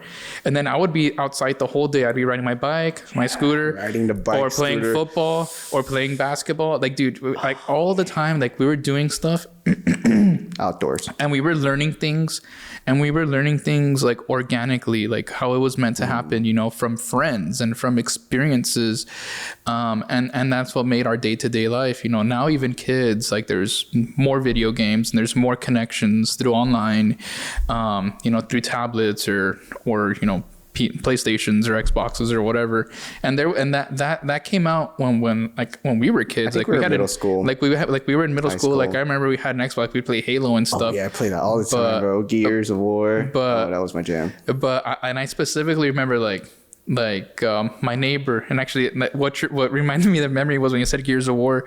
I remember for his birthday, a bunch of our friends came over and we were playing Gears of War, but we would go outside and we would play football, and then we'd come inside and play Gears of War for like an hour, and then we'd go outside and play basketball, and then we'd come in, but like it's like a social interaction thing for sure. And the thing is, like, we were still together, like in person, you know what I mean? Like now you don't even like really see that too much. But I think that's why we play a lot of video games with our homies. If you try playing video games by yourself online, you're kind of like, this is boring. But then when the homies are in the chat, you're like, this is different. This is fun. It's just like getting together around a campfire, like drinking and stuff, but online, virtually. And don't get me wrong. Like I'm not trying to say like, oh, technology is bad. Like this guy is, an old head. Advantage, it's good, and it's good, especially like that you live in Alaska. Like if you want a game or like whatever it is, or jump on, it's cool because it'll keep you connected, right, with friends that don't live here anymore. But the problem comes when you get very like young people it's very easy to make impressions upon them, and then they base everything off of that. That's really where my problem is. Okay, say that again. So like trying to like my problem more is like with younger kids that are more impressionable, right? Oh, gotcha. And so if they just want to do things online or don't want to go outside, and I think it's like when and I've seen this with like some of my younger nephews, like they're so used to like just playing like online and stuff that the idea of going outside, like, and I won't say names, but for example, I have like was one particular nephew. Fuck it. Call him out. I'm gonna tag him, dude. No. Do it. I just called out my cousin. But he's a kid. He's a good kid, dude, and he's a good kid, and he's super sweet and everything. When you say hi to him, he's like. But the thing is, like, he's so in that space that even whenever there's barbecues at their house or whatever it is, he doesn't come out. He's just in his room. He doesn't really come out, and he doesn't feel like comfortable. You can tell he doesn't feel comfortable, like really is like associating, like socializing. I'm sorry, with people, because like where do you build like your social skills? It's being around other people, having friends in the neighborhood, talking to other people, being in school, and have like just talking with people in general. But if you're always in your room, your social skills are going to be limited to just whatever you talking to. Even when you are playing with the homies, it's way different. It's way different, dude. It's way different. Okay, and then before we get off this topic, I do want to mention one more thing that Jonathan Haidt talks about a lot. It's this term called anti-fragility. Are you familiar with this term? So anti-fragility is obviously the opposite of fragility. If you're fragile, you break easily, right? So the first thing he mentions is resilience. So resilience is essentially like not breaking in the time of stress or struggle. So the best outside example of it would be a baby's fucking cup, little plastic cup. You throw it, it doesn't break, right? However, with anti-fragility, you do break. However, you grow from it. So battery 9%. This thing's dying. So with that being said, wow, everything's so much brighter now. I'm like, oh, damn. Sorry, I got thrown off. So the best example of anti-fragility is the immune system. So when you get sick with the flu or COVID or whatever it may be, later on, your body builds those white blood cells to make you stronger, right? So that's how we should approach everything in life and not shy away from difficult things. Because most of the time now, people try to take the easy road, the easy path. Like, no, that's too hard. Let me just go the easy way. And that's how my mindset was too when I straight out of high school. It's like, let me just take this degree path and make whatever money. However, typically, what those people on social media say, like Chris Williamson and all the self-help guru people, is that when you take the road of difficulty, it seems to be more valuable at the end, more delayed gratification. Again, going back to that. So short-term gratification is not as great. However, long-term delayed gratification is a lot better. And there's been studies on that too. This ongoing study since forever, the marshmallow study. Have you heard that one before? No. So they have this kid. They have a kid come into the room. They present one marshmallow, and they present two marshmallows. They say you can have the one marshmallow right away, or you can have the two marshmallows if you wait a little bit longer. Okay. Yeah. They saw that there was increased happiness or feeling of reward or satisfaction if they waited for the two opposed to just having the one right away. So it's the same thing with social media or anything that we try to achieve in our lives, whether it be like exercising or whatever, like any of that thing. And that's why people that's another reason why people get addicted to drugs, because it's a quick instant dopamine hit, whether it be cocaine, whether it be marijuana, whatever you guys, vices that you have, gives you that instant gratification opposed to porn. The same thing. Exactly. Pornography. Yeah, that's a whole nother thing that we can go down, but we'll try to. But it's that instant dopamine hit. Yes. Instant. And then with that, okay, we'll go quick on that one. So with that makes the kids who watch it like not have the drive to go and learn how to approach a woman and work and get that actual thing. And then when they do have sexual intercourse, I know this might be a little too much, but it's not the same because their mind is so wide with porn that they won't, have the erection or whatever it is. Well, okay, that's all I gotta say about that. And that's the thing. But I mean, I think it is important because like it's like an epidemic with that too, and it's so easily accessible. I mean, even on like Instagram or whatever, like you can see the things that I look up, and even though I don't look up anything like that, I will still randomly, it's like crypto, soccer, whatever, and then boom, random, and then it'll be like some chick then in like a skimpy soccer outfit. I'm like, nah. I was like, y'all are being sneaky, bro. Dude, like y'all are being sneaky. They try. But all of that too, it affects you. It keeps you from learning to, like how you said, like talk to women. In some like cases too.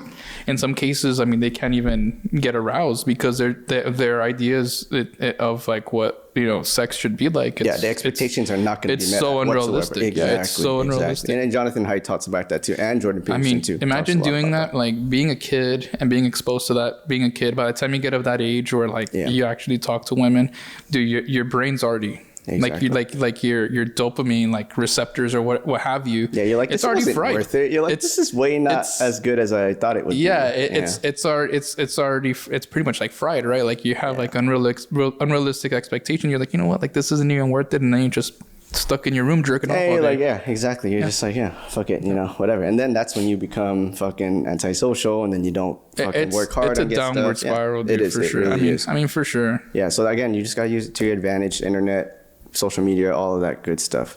And then going back to, you mentioned like being like happy in general, right? Yeah. So this is it's not a term, it's a concept by, have you read the 5 a.m. Club?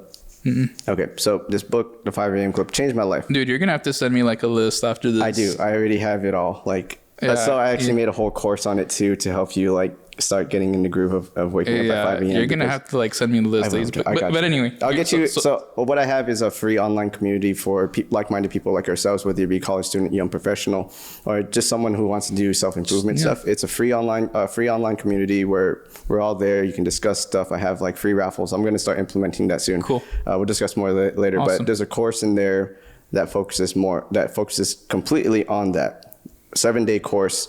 You don't have to obviously follow it exactly how it is, go at your own pace and everything, but I include all of the concepts from this book, The 5 a.m. Club, Jordan Peterson's 12 Rules for Life, Jonathan Haidt's Happiness Hypothesis, and The Power of Habit by Charles Duhigg. Do you know who that is? No. Okay. Great people to follow if you're on social media. Yeah, you are on social media. But anyway, going back to joy as a GPS, essentially, let me see if I can pull it up here, just so that you guys have a good visual on it. Joy is a GPS. You're going to follow, you have 3 things that fuel you, right? You have people fuel, you have pursuit fuel, and you have place fuel. So obviously people fuel are the people that you surround in your circle, whether that be your family, your best friends like me and you, Benny. Pursuit fuel is essentially your career. For me, it's this college life coaching business. For you, it's your loan officer not business, but your career. Yeah, and then place fuel, wherever you are. I think you mentioned it earlier. It's like wherever you are in your environment, as soon as your uncle, like as soon as did you mention it during the podcast? No, it was before the podcast. You mentioned your uncle, like as soon as he got away from all the distractions and everything, he flourished. Yeah. So you got to be able to follow all of these 3 things or have these 3 things in alignment. And then that's where you'll derive your joy. So utilizing it as your compass or your, Google Maps. Yeah. Like making sure all of these 3 things are aligned. And then you'll find that fulfillment, that sense of happiness or joy, however you want to term it, your own perspective. Like that's the main thing. Yeah, those are 100%. I mean, for sure. Yeah, you could definitely see how that will shape you. It has those are literally things that directly have an influence on your life, on what kind of person you want to be, on the decisions that you make, right? More than anything, right? Because it's really like our life is just X number of years of decisions. I decided to come on this podcast. I decided to, start eating healthy so I can lose weight because I was tired of being, feeling a certain way. The decision to completely changed my career. I gotta get you back in touch with John so he can hook you up, dude. Get you on that shit. Dude, Jonathan Bimpong, my guy. I'm pretty sure if Bims tried to train me again, he'd probably get pissed. He's like, dude, all that work. But it's good. You might need that. Maybe that's what you need. You know what I'm saying? Yeah. Yeah. Right on, dude.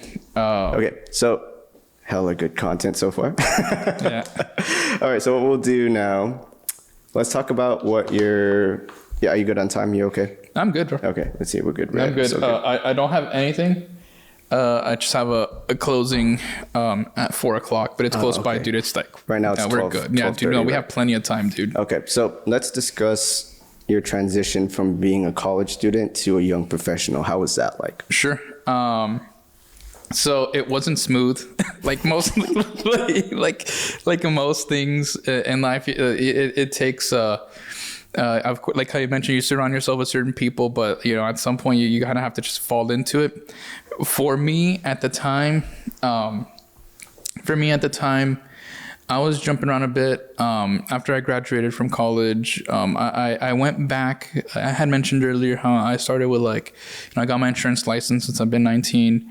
And it was always kind of like a fallback, right? And it was, and it originally was kind of like my plan to take over that because that's actually my mom's business. That's what she's been doing for many, many years. So nice. I was working with her, and pretty much like running the office and the thing with insurance is like a lot of customer service, like heavy customer service oriented.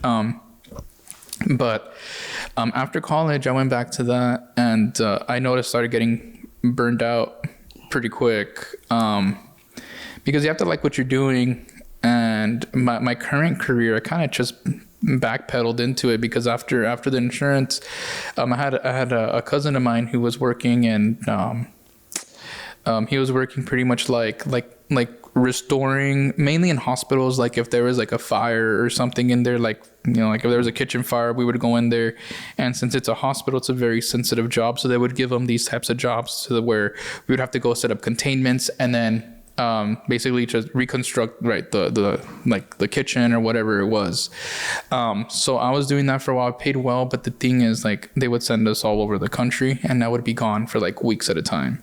And it was fine because at the time I was single, like young, whatever, and I just kind of was focused on, you know, just making as much money as I could. However, when I came back, in between those jobs, I would always like go back and work at my mom's agency in between getting called out again, just so I can continue to try to make money. And as fate would have it, on one of those days, my wife walked in. She wasn't my wife yet. Yeah. Clearly, she was just, but she caught my eye. And then this was during your insurance, or yeah. And so I was still working with my company doing that. But the thing is, sometimes there'd be a few weeks in between getting called out to those jobs as they come up, right? So in between those weeks where I wouldn't be getting called out, I would just go back and work with my mom and help her there at the office and everything, and just to be doing something, right? So when I was there, I mean, I met my wife. She walked in, and when we went out, I was like, "Fuck, I don't want to leave." I gotta drop this job that I have. I was like, I don't want to go back. Yeah. And so I continued to work there. You know, working with family is, if you've ever worked, have you ever like? No, have you ever I don't think so, but I don't want to. Dude, I've heard horror stories. Dude, working with family will like, our friends in general. Yeah, just even friends sometimes. I mean, I work with Danny, but we don't. But we don't see each other every day. Like we're not in the same office. Exactly. You know what I mean? It's a different career. But when you're there, like in the same office, you have lunch with them. You see them 5 times a week, all the time. Like it'll strain your relationship. So between that and like not making as much money as I want to make, and not wanting to leave, you know, for weeks at a time, and leave my girlfriend at the time. So you were still in a relationship? Yeah, yeah. So when I met my You're wife, like, damn. Yeah. When I met my wife, my wife, because I would go out, and because I didn't have a girlfriend, but when I met my wife, I was like, fuck, well, I don't want to. If I get called out again, I don't want to go, and so I didn't go. I just continued to work there at the agency, and I was like, oh man, I need to figure something out. I'm not making it, and I got used to like making more money. And I was just like, well, the relationship with my mom was getting strained. Personal things were kind of going on, right? With that, like my relationship with specifically like my mom, because we worked together. And then at that point also I got engaged. I had proposed to my girlfriend, so she was not my fiance. And at that time, Danny had really started to take off in real estate. And then I had a cousin who's a builder, and he was building homes. And so they told me, like, look, we all are connected in real estate. Why don't you get your license and try to and do this? You know, why don't you try this? They were like, you know, it's pretty easy, like whatever. You heard the easy path. You're like, okay. It's not, and it wasn't the easy thing definitely like helped me take that more forward step. But I was gonna do it regardless because I needed to find it now. I needed to find it now. I need to find my own way. I needed to do something that I liked. The thing is, like, what I do now. It's a stressful job, but I enjoy the work that I do. I enjoy the work that I do. Mm-hmm. I genuinely enjoy it. That's your pursuit right there. Yeah, 100%. So I did it. Danny and I remember we were golfing, and Danny and my cousin Serge are like, dude, why don't you do this? You know, we're gonna send you business. You're gonna be fine. You'll make more money. This and that. I'm like, all right, dude. I'm gonna trust you guys. And so I paid for the course. I started doing it. And I just worked my way into doing it. And the thing is, like, you know, planning a wedding and doing all of that stuff, and it's stressful enough. And dude, and our wedding was huge, bro. Our wedding was 500 people because we have a huge family and everything. So it was a huge wedding, planning a wedding. We had so much help. Obviously, like, I would never be able to afford a wedding like that, especially at that During time. the time, yeah. Especially at a time like I would never be able to afford a wedding like that on my own. So we had a lot of help, like, from our family and stuff like that, right? In like Hispanic culture, we call them padrinos, like padrinos of this or that or whatever. So everybody kind of helping out. But anyway, planning a wedding, dude, for that many people, and then a career change and something totally different. You're just like, bro, this is a long ass hike. I gotta go up. Dude, right now. it was a long ass hike, dude, and it was difficult, but I did it, and I did it because. I did it because I knew that once I got married, I had to like really be settled. I had to be in a place where, like, I'm consistent, right? Like, I have my career, I have something that's going to be steady, because all of this bouncing around, it's not going to be possible. Oh, well, I guess because most people, like, they'll live with their girlfriend. I did not live with my with my wife. That's a great idea. Yeah, I did not live with her. So we did not start living together until we got married. So I knew going into that, like, things were going to drastically change. Oh. Yeah. Habits are clashing, routines are clashing. Dude. Little things there. So about 6 months before our wedding, like 5-6 months, it took a while to plan it. I was officially like a loan officer. I had been hired on somewhere. Oh, yeah. And I'm like, okay, I got like 5-6 months to really get my shit like going and to be in a good spot. And where I got hired, it just was like super stressful. Like I felt like I just wasn't really getting like the hands-on support. So like, every loan I was getting, every file I was getting, it was just like very difficult, like on the verge of like dying, you know? Mm-hmm. And it was and it's not supposed to be like that. So Danny's like, well, look, there's this other guy that we work with. You know, I've talked to him and he said that he could probably take you on, who's my current mentor, Matt. And so, and like you mentioned earlier, you got to find the right mentor. Yeah, dude. No, it absolutely. I mean, it truly changed my life. We jumped on a call. I told him what was going on. He's like, okay, well, you know, let's set up for let's have dinner. And so I think it was, you know, I think it was maybe like 2 days after that or something. We met, we talked, and you know, our goals and everything matched. And he decided, you know, to take that chance on me. Respect. And then from there, everything changed. So luckily, you know, he started helping me, so at least to the point where by the time I got married and everything, because by the time I moved to his team was like dude, literally when I moved to this team was like 3 weeks before my wedding. It was fucking crazy, dude. Like a bunch of shit was happening at once. A bunch of shit was happening at once. And I just, dude, I mean, I was, when I say stress, bro, that is stressful, dude. I'm stressing for you just thinking about it right now, bro. And I just, and again, it kind of goes into some of the other things we've talked about, like, you know, having faith that, you know, like if you're ever, like for me, if I'm not sure on it, like, you know, you pray on it, dude. You pray on it and you feel like, you know, I feel like, okay, this is where I'm supposed to be. If this is who you want, like, okay, I'm going to do it. I'm going to trust in it and I'm going to go all in, you know, not half-ass anything. I'm going to do it right. And it hasn't always been easy. And there's been some times where my business has just been bad, like non-existent. Danny mentioned the same thing, like seasonal. Yeah. And there's been times where it's been just so bad. And, you know, especially like the podcast I talked about, you know, with the Palm Valley, like in some of Pastor Rick's sermons, he's talked about, you know, there's seasons and everything. And I guess Danny talked about that. There is seasons. Yeah. Career. There's seasons. And, you know, luckily now, like, you know, my business has just been getting better and better and better. And I look back and I'm just like, oh my gosh, dude. Like you look back and you're like, dude, how did I get through that? Like genuinely, like. So I wouldn't do it again. But yes, dude. I'm glad I got through it, bro. I mean, genuinely, like how, like, man, like the headspace and like all the stress I was in. And like, while we're on that topic, so going back to Jonathan Haidt, the book, The Happiness Hypothesis, that's actually one of the solutions or one of the things that improves your happiness, overall happiness, is going through adversity and looking back through it and being like, I fucking got through it, bro. Yeah. Like that's huge. But go ahead, continue. Sorry. No, absolutely. I mean, yeah, I just look back on it and you know, God willing, things continue to like go up and up from here. And, you know, I have every belief that it will, dude. I have every belief that it will because of the people like how you showed right here, the people that I surround myself with.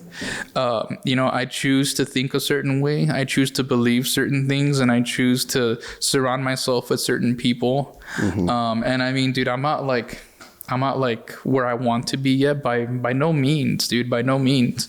But I know that at least I'm on the right path, you know, to get there.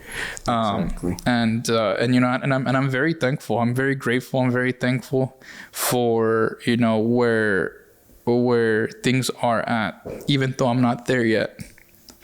But yeah, I mean, like I said earlier, dude, like anybody that is, even if you're not a young person, even if you're 30 some, 40 some, 50 some, and you feel like, man, this is not where I want to be. It's never too late. And you know, like yourself, that you have like your coaching stuff, like, I mean, that's literally what it is. You're essentially like a mentor for people. Yeah. So my whole philosophy and my main goals in life is to be the mentor for my past versions of myself, whether that be my college version, whether that be my relationship version from in the past, anyone in general. It's like I'm learning all these things and collecting it all so that I can pass on the knowledge that I know. I may not be exactly right or have the right solution for whoever's out there listening, but like this is just how I went through it and this is how I solved it. So, and the same thing, that's why I want to interview different people with different perspectives, different lives. Because again, we're all idiosyncratic. We all go through our own things. Yeah. And so we all have different solutions to what those are. And maybe it'll resonate with someone. Maybe it won't. You know, we just got to keep on listening. Keep having those mentors, you know. And then, so not only me, am I a mentor, but you're a mentor too. You know, now that you're out here putting yourself out and going to that seminar that you did yesterday as well. Yeah. I guess we can start talking about that. So what happened with the seminar? What was that about? Yeah. Well, my job as a mortgage loan officer, right? Like I'm in charge of just the financing, right, for the property. So I'm not like Danny, who you spoke with yesterday, who his actual job is to show you the house and negotiate the deal and everything. I'm just the person in the background that takes care of the financing, right? So I pretty much tell Danny, hey, they're approved for so-and-so, what have you, and then they'll bring in their home search. Assuming they need financing, right? We do that first, unless they have cash. But anyway. Easy money, let's go. Let's get it. Yeah. But part of that, you know, like Danny, he's an experienced realtor. He's been doing this for years already. So, you know, for him, he's already armed with the knowledge, right? Like, because as a realtor, you have to know a little bit about like what title does, a little bit of like what the lender does also, because like he goes out there, if he knows this client's going to have to get, for example, like an FHA loan, he already knows the house doesn't have to be in like a certain type of condition at least, right, to pass an inspection. So basically yesterday's seminar was just meeting with like newer agents that were barely going to enter the industry. So like just to kind of give them that and arm them with that knowledge, you know, give them that knowledge. We went over like the basics of getting like pre-approved, right, or pre-qualified, just so that they know, because also for them, like being a realtor, like if somebody asks you, hey, I want to look at this house, but I don't know if I'll get approved. I mean, I tell them if they're open to a call, just right away, let me just speak to them. But sometimes somebody just wants to wait one quick call and they want some general questions and they want to look at something. As a realtor, you at least got to know, you know, hey, well, what have you been working in, you know, the past 2 years? What's, you know, get to your work history. If they haven't been working, you know, it's not going to fly. But if they have been working or went to college or something, you know, that also counts as work history. You know, at least you know, so that you can get an idea, right? Hey, well, you know, they're going to check your credit. Do you know where your credit score is at, more or less? Because if somebody says, oh, but I don't know, like maybe I'm, 400 the last time I checked, I got a car, you know, like those type of people, you already know, hey, it's not that you want to be rude, but also as you know, you're running a business, right? You're not showing people homes, you know, for fun. Yeah. You're trying to put them in a home. A real inquiry, bro. Come on. Yeah. Don't waste my time here. Yeah. So that's basically what we went over yesterday, and then we touched a little bit on like specific products that we have at CMG, and that was pretty much it. And then the last portion, which actually that's the part that actually took quite a while too, was you know, questions, right? It's very common, especially as a lender. Everybody wants to run scenarios, right? Well, what if I do this and you're that? like, well, we gotta if I do sit this down, and that, dog. We gotta fucking get your numbers. Yeah, dude. But and it's a lot of scenarios. Yeah. Well, what if I did this, but I didn't work for this, but then in between working, but I didn't work, and then this happens, dude. And they're like, hey, but I tried to do my own business for 6 months, but it didn't work, so I went back with my employer. I'm like, oh, okay, here we go. So like, damn it. Okay. So we get different scenarios. With that question, what is the most frequently asked question that you have to answer? I would say probably the most common question, or I guess the most common concern that I would get is, where does my credit score have to be? I think for sure the majority of people have credit concerns. You know, with some of the down payment assistance programs and stuff that are out there, I don't really concern myself too much with like how much money they have saved. But with I would say a credit score for sure would be is the biggest concern, which is actually something that I can also help people with. So like I've helped quite a bit of people. Yeah, and you sent me a super simplistic list that like, hey, do this. Yeah, like what that, like when you had applied with me, and it's very easy, and it breaks it down, like, you know, in layman's terms, anybody can do those things, and it tells you, and then at the very bottom, right, it'll tell you, you know, like some other tips, like, you know, don't pull credit, don't do this, don't do that, and it's very useful. So that's pretty much it. But yeah, for sure, the most common concern I would say is probably credit. A lot of people think you have to have like 20% down to buy a house. That's not true at all. Yeah.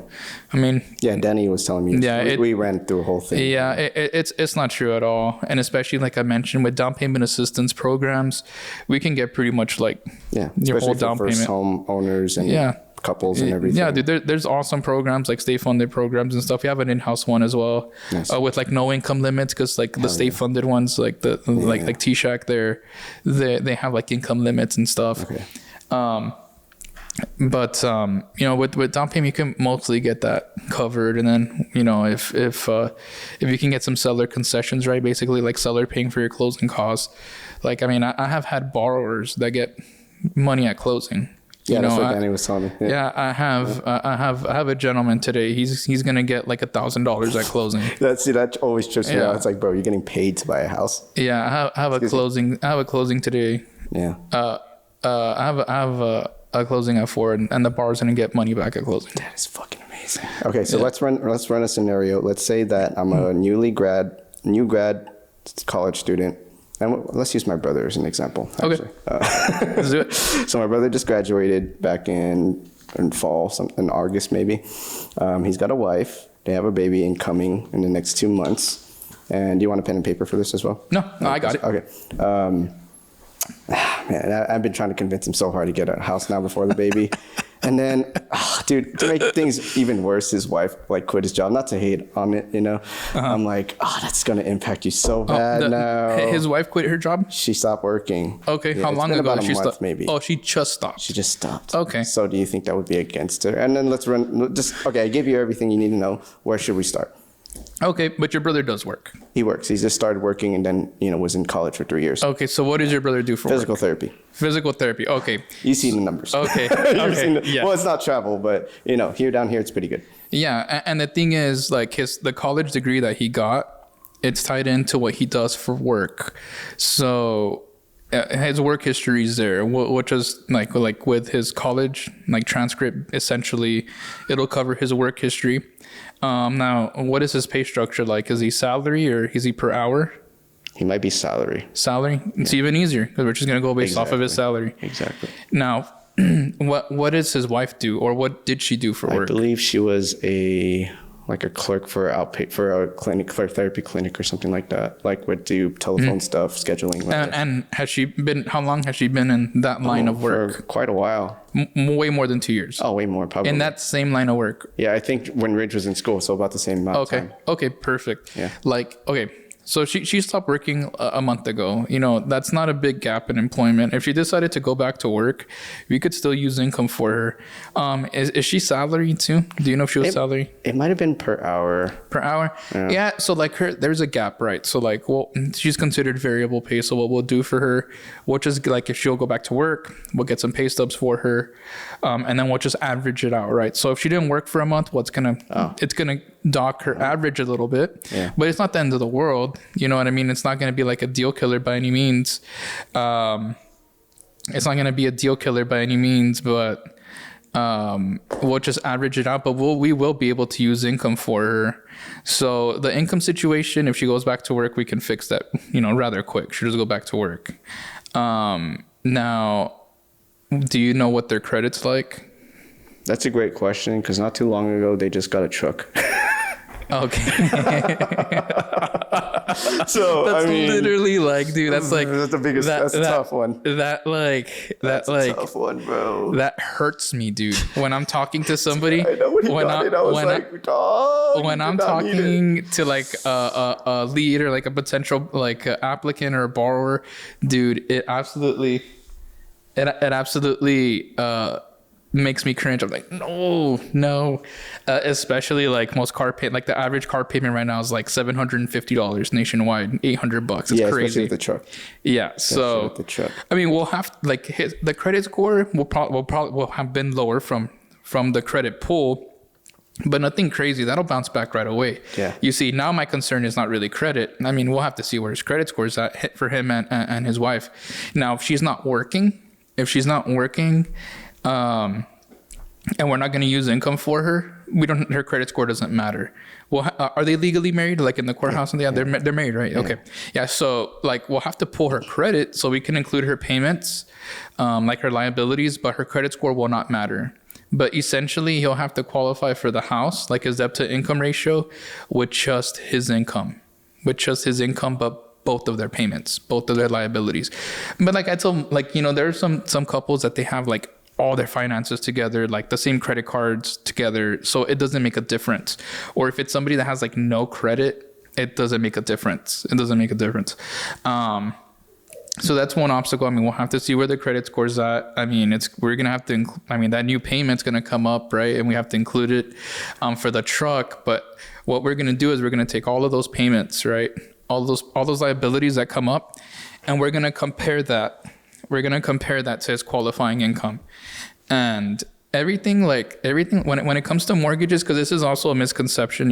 Everyone wants to know how much am I approved for.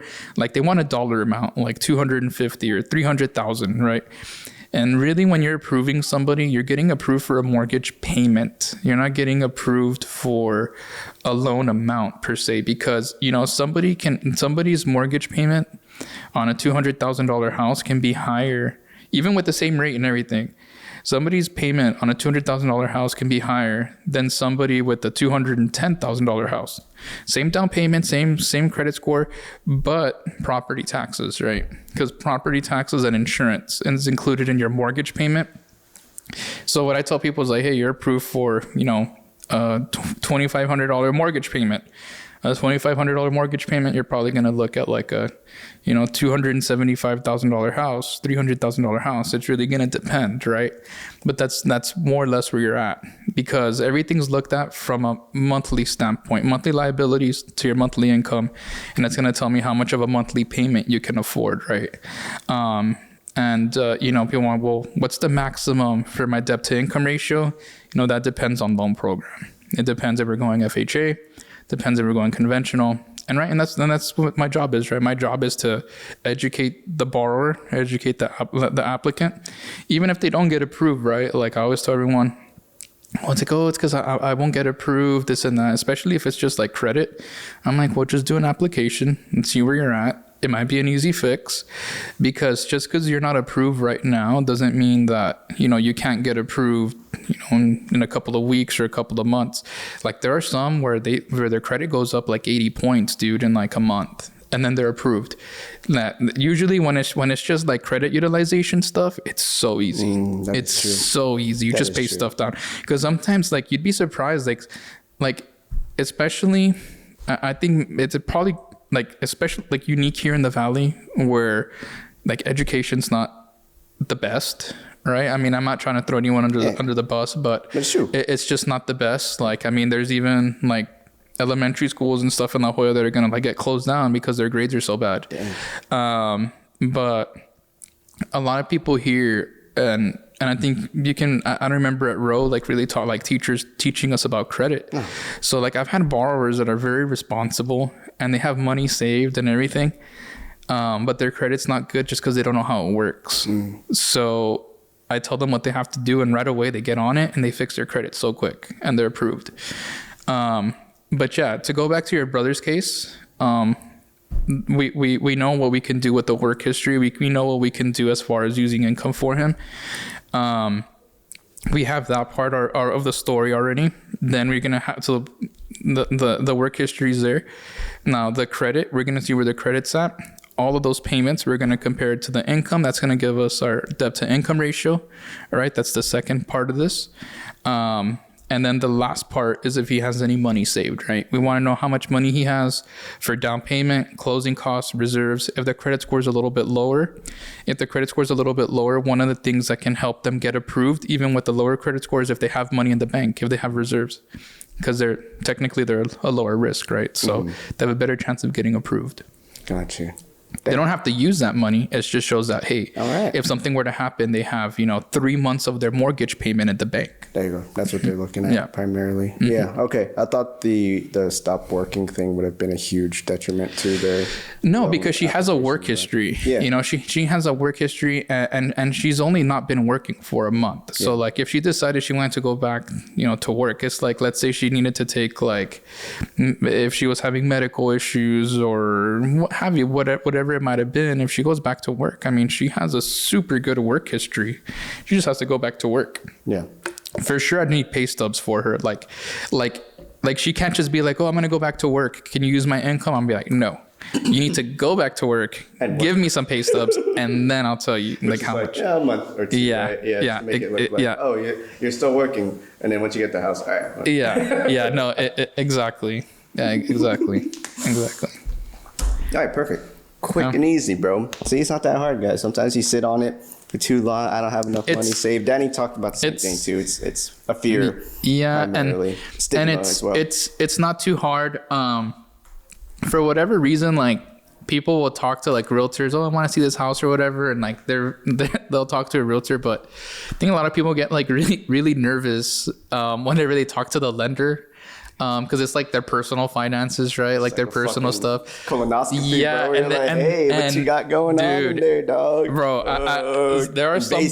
there are some borrowers I have to like really ease into it because I can tell that they're. You can tell right away. You're like, all right, this guy. But just their tone of the voice, like when they don't want to share things, like especially like the last part when I ask them, okay, and the last thing is like, how much money do you have saved for like your down payment, whatever, and people don't want to tell you. Like that's for sure like the biggest one. Like people don't want to tell you because you gotta know. Well, it's because a lot of people think like, no, if I tell this guy that I have a lot of money in the bank, he's gonna give me a worse deal. Like he's not, like, you know what I mean? Like he doesn't, like he's not like, I'm on your side, dog. Yeah, like if I'm not gonna want to help them, right? Like if I'm not, like, you know what? If I tell them that I have like $10,000, he's gonna make sure that my cash to close is $10,000 because he knows I have it, and that's not the case at all. It's up to you, whatever you want to do with it. Yeah, and that's not the case at all. You know, it's just so that when I'm setting up the file and everything too, I mean, I'm gonna ask for bank statements, but I just want to have an idea, because if you're telling me on the phone, hey, you know, my credit score is not the best, it's probably like a 620 or something, I'm already thinking in my head, okay, like they're called the compensating factors, right? Because you have really 3 things you're looking at. It's credit, debt, your DTI, and then reserves, right? With your assets. So if your credit score is a little bit lower, you need compensating factors, right? So you need one or both of the other things to be really strong. So if your credit score is a little bit lower, but you have a lot of money in the bank, that could push you over the edge, even with not such good of a credit score, and vice versa, right? If your credit score is a little bit lower, but let's say you make really good money, you don't have a lot of payments, it'll still hold. There's a good chance they can still hold an approval because your DTI is going to be so low. It's going to be so low. So that's why, and I have that, you know, I've said that so many times to applicants or like leads when I've spoken to them. Like the only reason I ask is because you've told me the credit's a little bit low. So I'm thinking like, hey, how can we make this work? Oh, okay. Well, I don't have that much money. I have $2,000 or $4,000 or whatever. I'm like, okay, all right. Mm-hmm. And that way I just have an idea, right? What I'm working with. But yeah, for whatever reason, a lot of people get nervous when they talk to the lender. Are you gonna judge me? Yeah. But at the same time, it's like, dude, I'm just helping. Or I don't know, man. Maybe they think like, oh, I'm speaking to like a lender, and they just picture like a dude sitting in like the bank with like a suit and tie. Like, I don't know. Yeah. But it's just awareness, honestly, man. Okay. So now we ran through that scenario. Let's try to run through mine now. Well, we'll try to get through it quicker. All right, let's do it. Let's ride. And then after that, we'll try to wrap up. We've been here for almost 2 hours already, man. That's right. Crazy. So the reason why I wanted to revisit again was because I know you offered the options of having my mom have a second home and then having that first one gift to me or something like that, something around those lines, right? Okay, so there's that scenario, which is that one. You know, the mom, second home or whatever. And then the other second scenario is, am I able to utilize this business to purchase that? Because I know Danny mentioned it as well, Coach Clyden. Yeah. So, like you help, like for sure, like you could help your parents purchase a second home. I think Danny had mentioned to me that there was like a house by the island, right? That your parents were interested in. I was interested, but your parents were interested. Yeah. No, your parents were interested in it. Yeah. That your parents were interested in. So yeah, Danny had told me that there is a house at the beach that your parents were interested in, but that you wanted to help them get that maybe they wouldn't qualify on their own, right?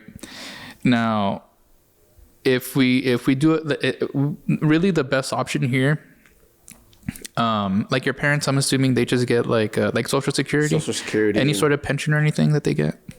The last thing I asked my mom, she said she gets like $2,000 from Social Security or something like that, and they have a good amount of reserves in the if you want to charge them, just put it in the case, in their retirement. Right, there's a good amount in there. So they have money. So they have money in their retirement, and they get the Social Security. Between the two of them, it's about $2,000 in Social Security. Yeah, $2,000 in Social Security. I think retirement is probably like 300 to 400K around that area. They pulled it out to buy a fucking car before. Oh, okay. Cash. Okay. There was a whole thing when my brother purchased the truck. I ain't gonna get into that. Yeah. But yeah. So that's essentially what it is. So I mean, they have plenty of assets. Do you know where their credit's at? Like, I assume it's pretty high. They haven't touched it. It's probably like 750, probably even 800, honestly. Yeah. They do. Hopefully, they have some sort of credit cards that they just pay off. Yeah. No. Okay. It's perfect. They're on top of it. Okay. I just want to make sure that they have trade lines, because what happens, like, this has happened to my dad. My dad had no payments. Everything's like home free and clear. He's always had perfect credit, and he was like, dude, why the hell is my credit score going down? And I'm like, dude, because you're not using your credit. Like, you have to use your credit. So that's why I ask, because like, man, if your parents are retired and they have all this money in the bank, they probably don't have debt. So hopefully they're at least, I told my dad, dude, just start using your credit card for like your gas and stuff and pay it off, just so you can have like active credit. But anyway, so your parents have assets. The credit's probably going to be pretty good. Definitely, it seems like the issue is probably going to be their DTI, right? Their debt to income ratio. Which I don't think they have any debt. Yeah. Think about it. Yeah, but the mortgage payment on that house, true. The mortgage payment on the house that they're going to buy, or that they want to buy, like they're by the island, is like 300 and some, right? Or like 315, right? So that mortgage payment, I'm sure it's going to be like, especially with property taxes and everything, it's probably gonna be like $2,800, something like that a month. So right away, we have like a major DTI problem, and that's where you would come in and help them. Where you would help them is being able to use your income to help them qualify for it. We'd have to do the same thing for you, right? We're gonna check your credit, and I'm going to get your income docs, and then from there, that's really going to be their only chance. Now, the other thing that they are going to be able to do is to go conventional. We can get a lease agreement for their departing residents. We should be able to use rental income for that too. So that'll help them. The good thing is they're not going to have any payments. We'll be able to use some. It has to be a conventional loan. We'll be able to use some rental income. We'll be able to use rental income for the departing residents. We have the retirement. We have funds. We might still have some DTI issues, because like a $2,800 mortgage, they're probably going to need about, I would guess, they're probably going to need, if they have no payments, probably like $7,500 a month or $7,000 a month in qualifying income, assuming that they have no payments, is probably like what they'd have to have for their DTI to be in an appropriate range. And then they're good to go, dude. And then from there, so the good thing is they don't have payments. Their Social Security, I'm allowed to gross that up like anywhere from like 15 to like 25%. So we can use a little bit more qualifying income, and then we can go off a lease agreement for their departing residents, for their new home, because really, like, I'm assuming they want to live at the beach, right? Like, if they want to live there full time, like, we can just, like, we're going to treat it like a primary residence, right? So their departing residents, we do it like that, and then we can do 5% down, 5% down, conventional loan, primary, yeah. Yeah. Which is like, what's 5% of the? Yeah, because that's what a lot of people do, man. Especially like your folks that, I mean, they want to go ball out and retire and just live comfortably. I saw the house, dude. It's a beautiful home. Dude, they fish like every day of the week. Oh, dude. Yeah. That's why they want to get it. Yeah. That's all day. Yeah, that's all day right there. So, there's definitely like a clear game plan here where they could go into. Then, of course, in that price range, even with their Social Security and their rental income, their DTI is not going to be good enough. But if we were to add somebody, if we were like, such as yourself, we'll do the same thing for you. We're going to pull your credit, see whatever payments you have, and then your qualifying income, and we'll just add you to the loan, and you can push them over the edge, which is very common. How old are your parents? Mom is 70, dad is 67. 70 and 67. Okay. Well, the thing is, and I'll check the guidelines, and I'll run this by like an underwriter, because I know, like, I know there's ways that if your parents are like of older age, like elderly, like you can buy them a house, like without needing to do anything. In this case, I think we should just have them because they'll help the file. Like if they didn't have credit or anything, then that'd be tough. But I was just thinking out loud, like, you know, if you could just do it on your own, like if you're buying it for them. But if they have good credit and they're just gonna help it, you might as well just put them on there. Yeah, I might just put them on there. Okay. But sounds like a good but there's definitely a path to get there for your parents, for sure. Oh, for sure. Like they're in a good position. Yeah. Sure. Like whatever path they decide to go. Yeah, and I mean, and if you know, if maybe they have to put 10%, because maybe if there's DTI issues, they have to put a little bit more down. If they're open to putting, you know, instead of 5% down, 10% down. You know, it seems like they have the funds for it. And again, you know, I'm not saying they'll have to do that, but there's other options, right? Like don't get too caught up in that, because sometimes you just put a little bit more down, you're good to go. And if you have it, right? So yeah, that's true. And of course, these are just like scenarios, which is something like for me, it's fun doing it, right? I enjoy it. Sure. Me too. Okay. Seems more hopeful. Yeah, I enjoy doing it. There's definitely a path there for your parents to do it, and then whenever they're ready, you already know, man. Just call me up and I'll take care of you. Okay. Interesting. All right. So yeah, that we'll look at it. We'll take a look at it. All right. Perfect. All right. So now let's start wrapping up a little bit. So what we're going to do is, let's see. All right. We discussed a lot of that one. Okay. We'll talk about some reflection on your college journey, or actually more about your post-college life journey. So this is called a past question. So reflecting on the past. What are you most proud of from your post-college life journey so far? I would say the thing that I'm most proud of post-college, I definitely would have to say taking the risk of jumping into my current career, because, you know, even though things like were not so great where I was working, I was definitely comfortable. And then also I was a salary employee, so like I knew I was gonna get the same check. Like what I do now, if I don't close anything right, I get $0. Don't make anything. But then also if you get out what you put in, right? But yeah, I'd have to say, dude, for sure taking that risk, because like Danny and Serge, they had brought it up to me, and it took a little bit of convincing. It wasn't just like right away, okay, and then I went home and bought the course and did it. It took a little bit.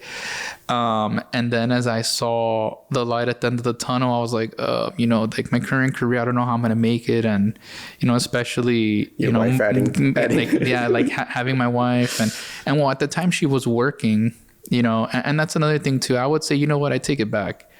I think what I'm most proud of, well, I'm proud of that. I would say what I'm most proud of is that, and they go hand in hand, is that I was able to let my wife be at home and raise our son. It's super, dream, bro. It's super rewarding. It's super rewarding. And I kind of, again, I know sometimes you ask me questions and I just derail off the topic. Oh, that's cool. But just really quick for like anybody listening or anybody that's, you know, single or dating or not sure, what have you, you know, like it's very common to say red flags. Oh, maybe it's a red flag. Maybe this isn't the person for me. I would say like marrying the right person is so important, because you can marry somebody that just leaves you on your own. You can get somebody that drags you down, you know, just makes it more difficult for you. And I have seen it, you know, I have seen it like from friends and family, and what they tell me and just what I see with my own eyes. Or you can have somebody that like encourages you. Like my wife is super encouraging. She always motivates me. And she's, you know, she never, because, you know, we're all going to make mistakes, and like she never, you know, holds things over my head. It's so important. And also like, you know, she is also like me, like we're very grateful to one another. We tell each other all the time, like, you know, thank you for this. Even simple things, like it wasn't just when we were dating, it's things we still do. And so she tells me, and actually like randomly she'll tell me like, no, you know, thank you. Like I love being at home and being with our son, whatever. And we've kind of explored the idea of maybe her going back to work and getting like a remote job. And she's had a few job interviews and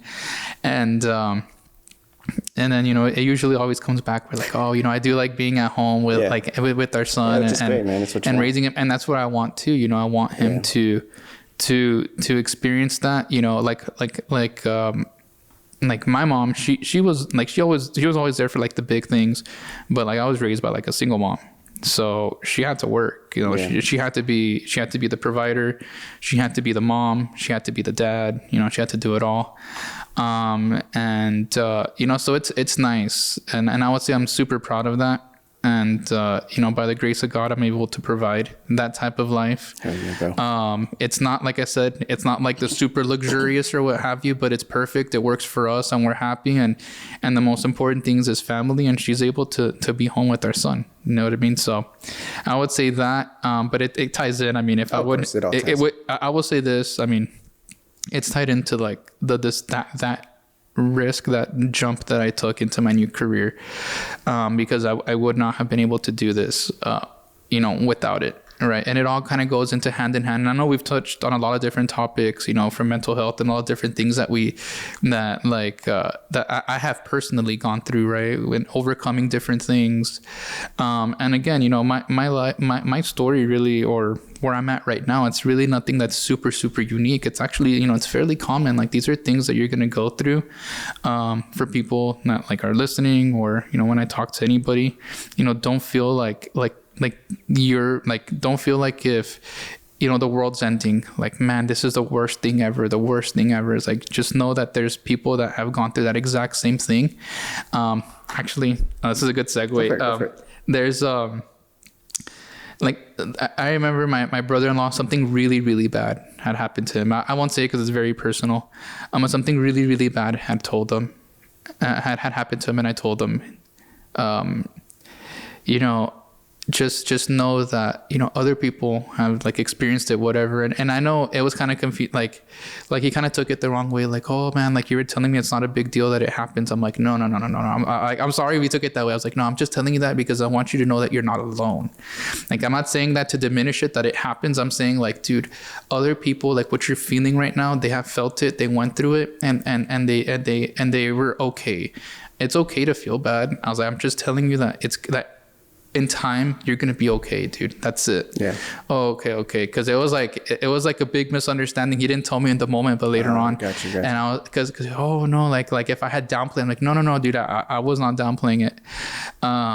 But yeah, I mean, you know, everybody, we have our journey, and you know, I'm only 32, so it's just starting. There's still a long way to go, and you know, I'm sure there's gonna be seasons where everything's not all perfect, but that's why when things are really, really good, freaking enjoy it, man. Exactly. Like enjoy it, write it out. And you know what? And when things are not going like how you plan, or how you expect them to, or how you want them to, try to keep a positive mindset, and try to just stick and pray on your decisions or whatever you believe in, and stick with it. And that's pretty much it, dude. That's how I try to live my life.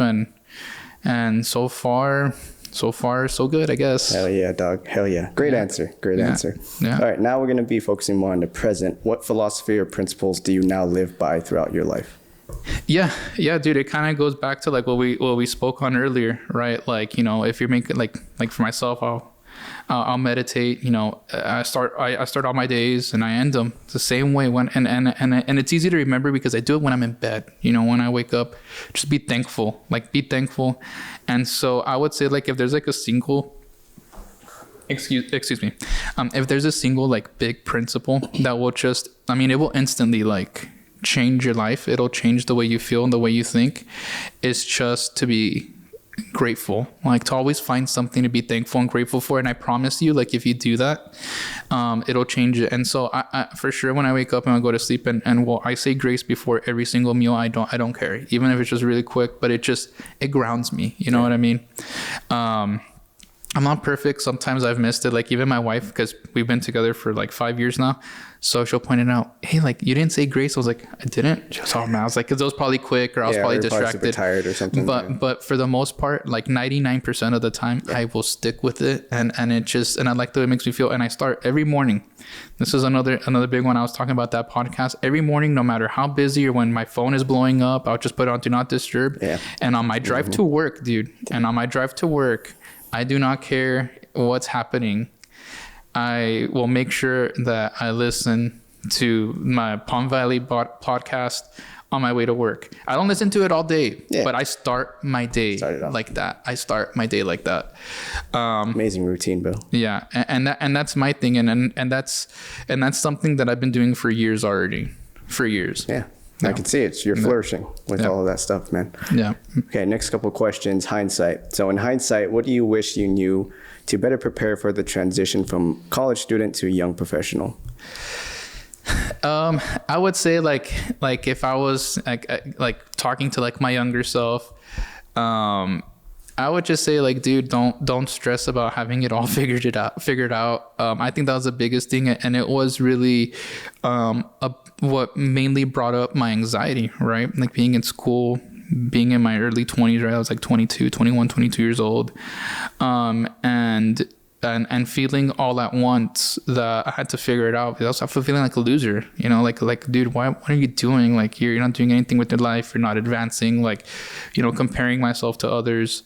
I think the biggest thing I would say for sure is like, you know, dude, you're not going to figure it out. And, you know, it's okay. Yeah. Like just try to make the right decisions, because at the end of the day, like again, I'm not where I want to be.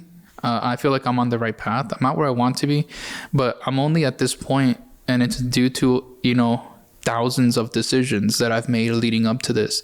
Even the little ones, you know, small decisions. Hey, maybe I'm going to do this instead of that, or I'm going to read this book, or I'm going to listen to this podcast, bro. Or I'm going to, everything counts. Dude, for sure. Yeah. I mean, for sure. Like, you know, I choose who I choose to associate with. I mean, that's the only reason I even got into this career. And like, you know, Danny's the one that put me in touch with my current mentor. Like, you know, and if I didn't know Danny, that wouldn't have happened. Exactly. So, looking back on it, you're like, if that didn't happen, this wouldn't happen. And if that didn't, exactly. It's crazy. Okay. Last question on the hindsight. General advice for new graduates or young professionals. I would say this, like the same answer that I gave to, like I would give to myself which is like, dude, you don't have to figure it all out at once. I would say, you know, do research in regards to like something that you would like to do.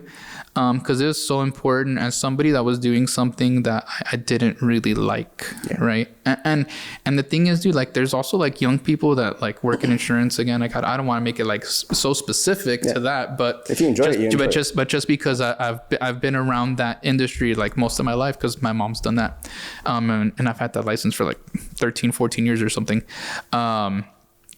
There are people that go into that career and they love it and they do really, really well for it and they enjoy doing that. Exactly. And that's fine. Yeah. You know, there's people that do what I do and they get burned out from this right away because of stress, which my job is very stressful, but I enjoy what I do.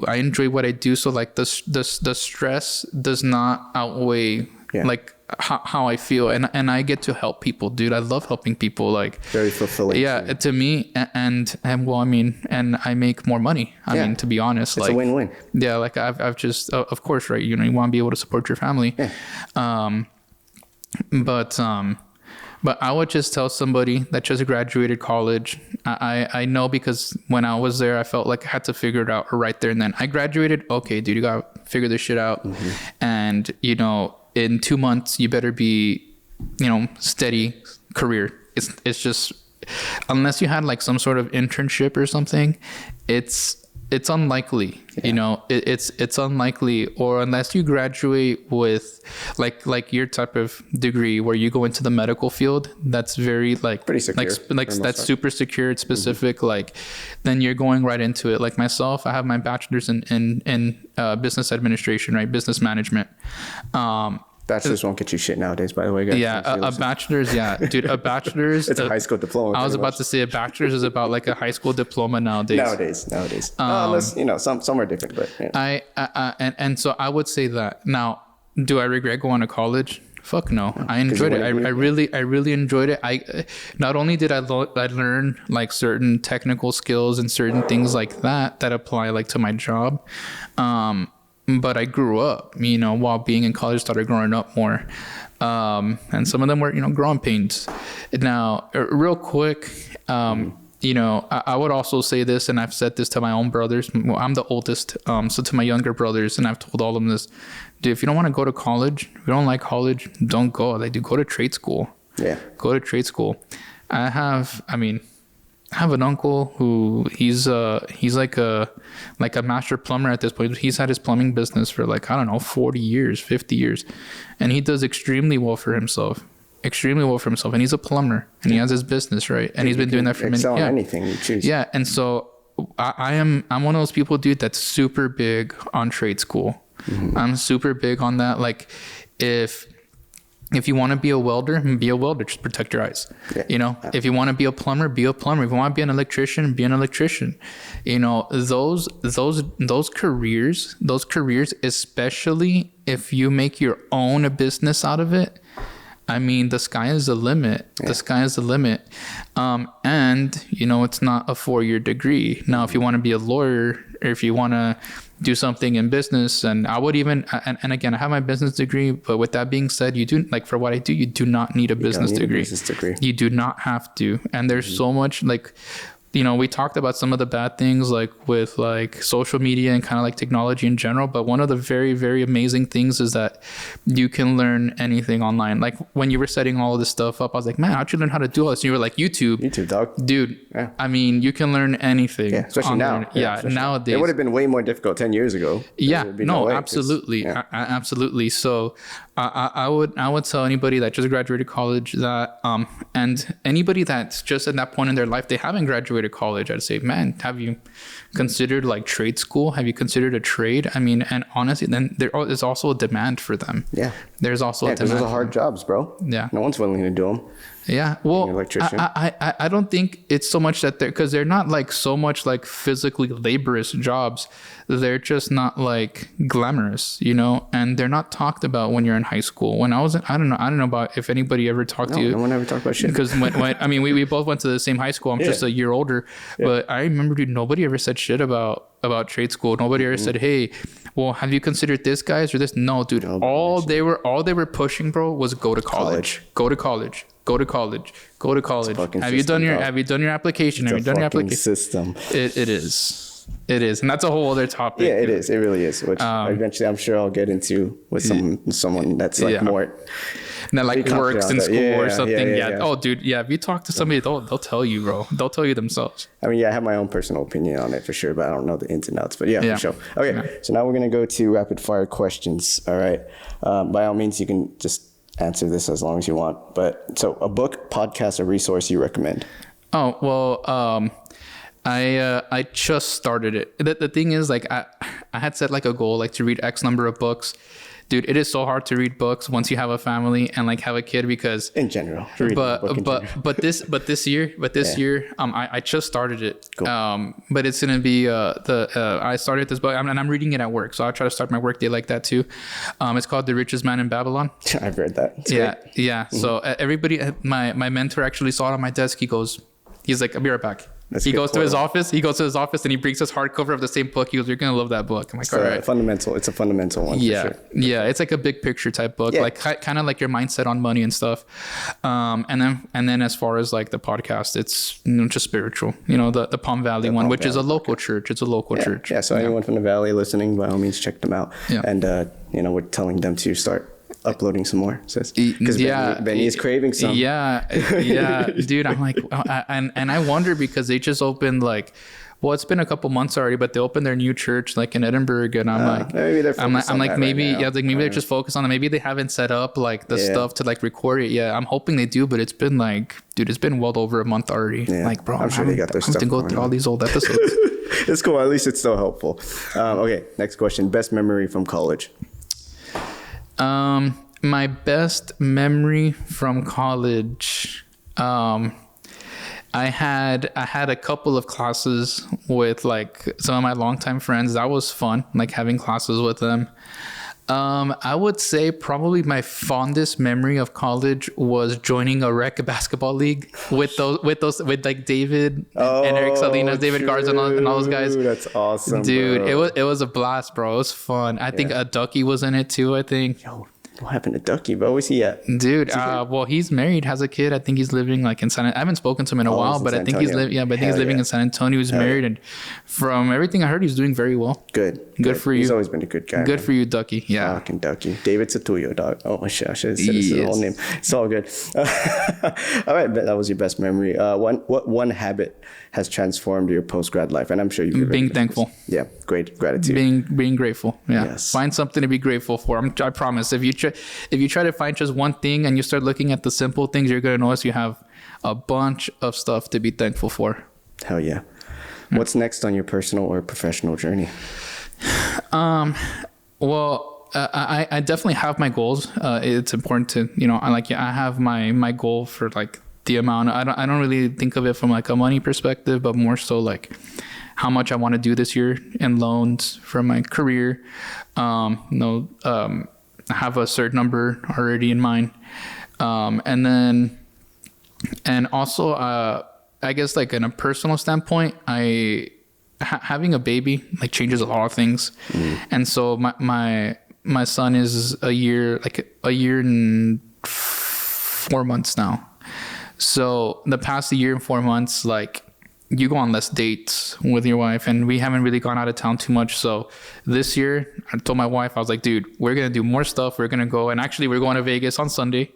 We're going to go to Vegas. That's going to be fun. We're just going to be there a few days. We're going to come back on Wednesday. We're just going to go during the week. Who's going to take care of the baby? Mother-in-law. Let's go. Yeah, mother-in-law. Oh, no, dude, we're not taking a baby. No, bro, we're not taking a baby to enjoy yourselves without having to worry about coming back to the hotel or whatever, bro. We are not taking a baby to Vegas. Yeah, there ain't no way. That's not the appropriate. And then in March,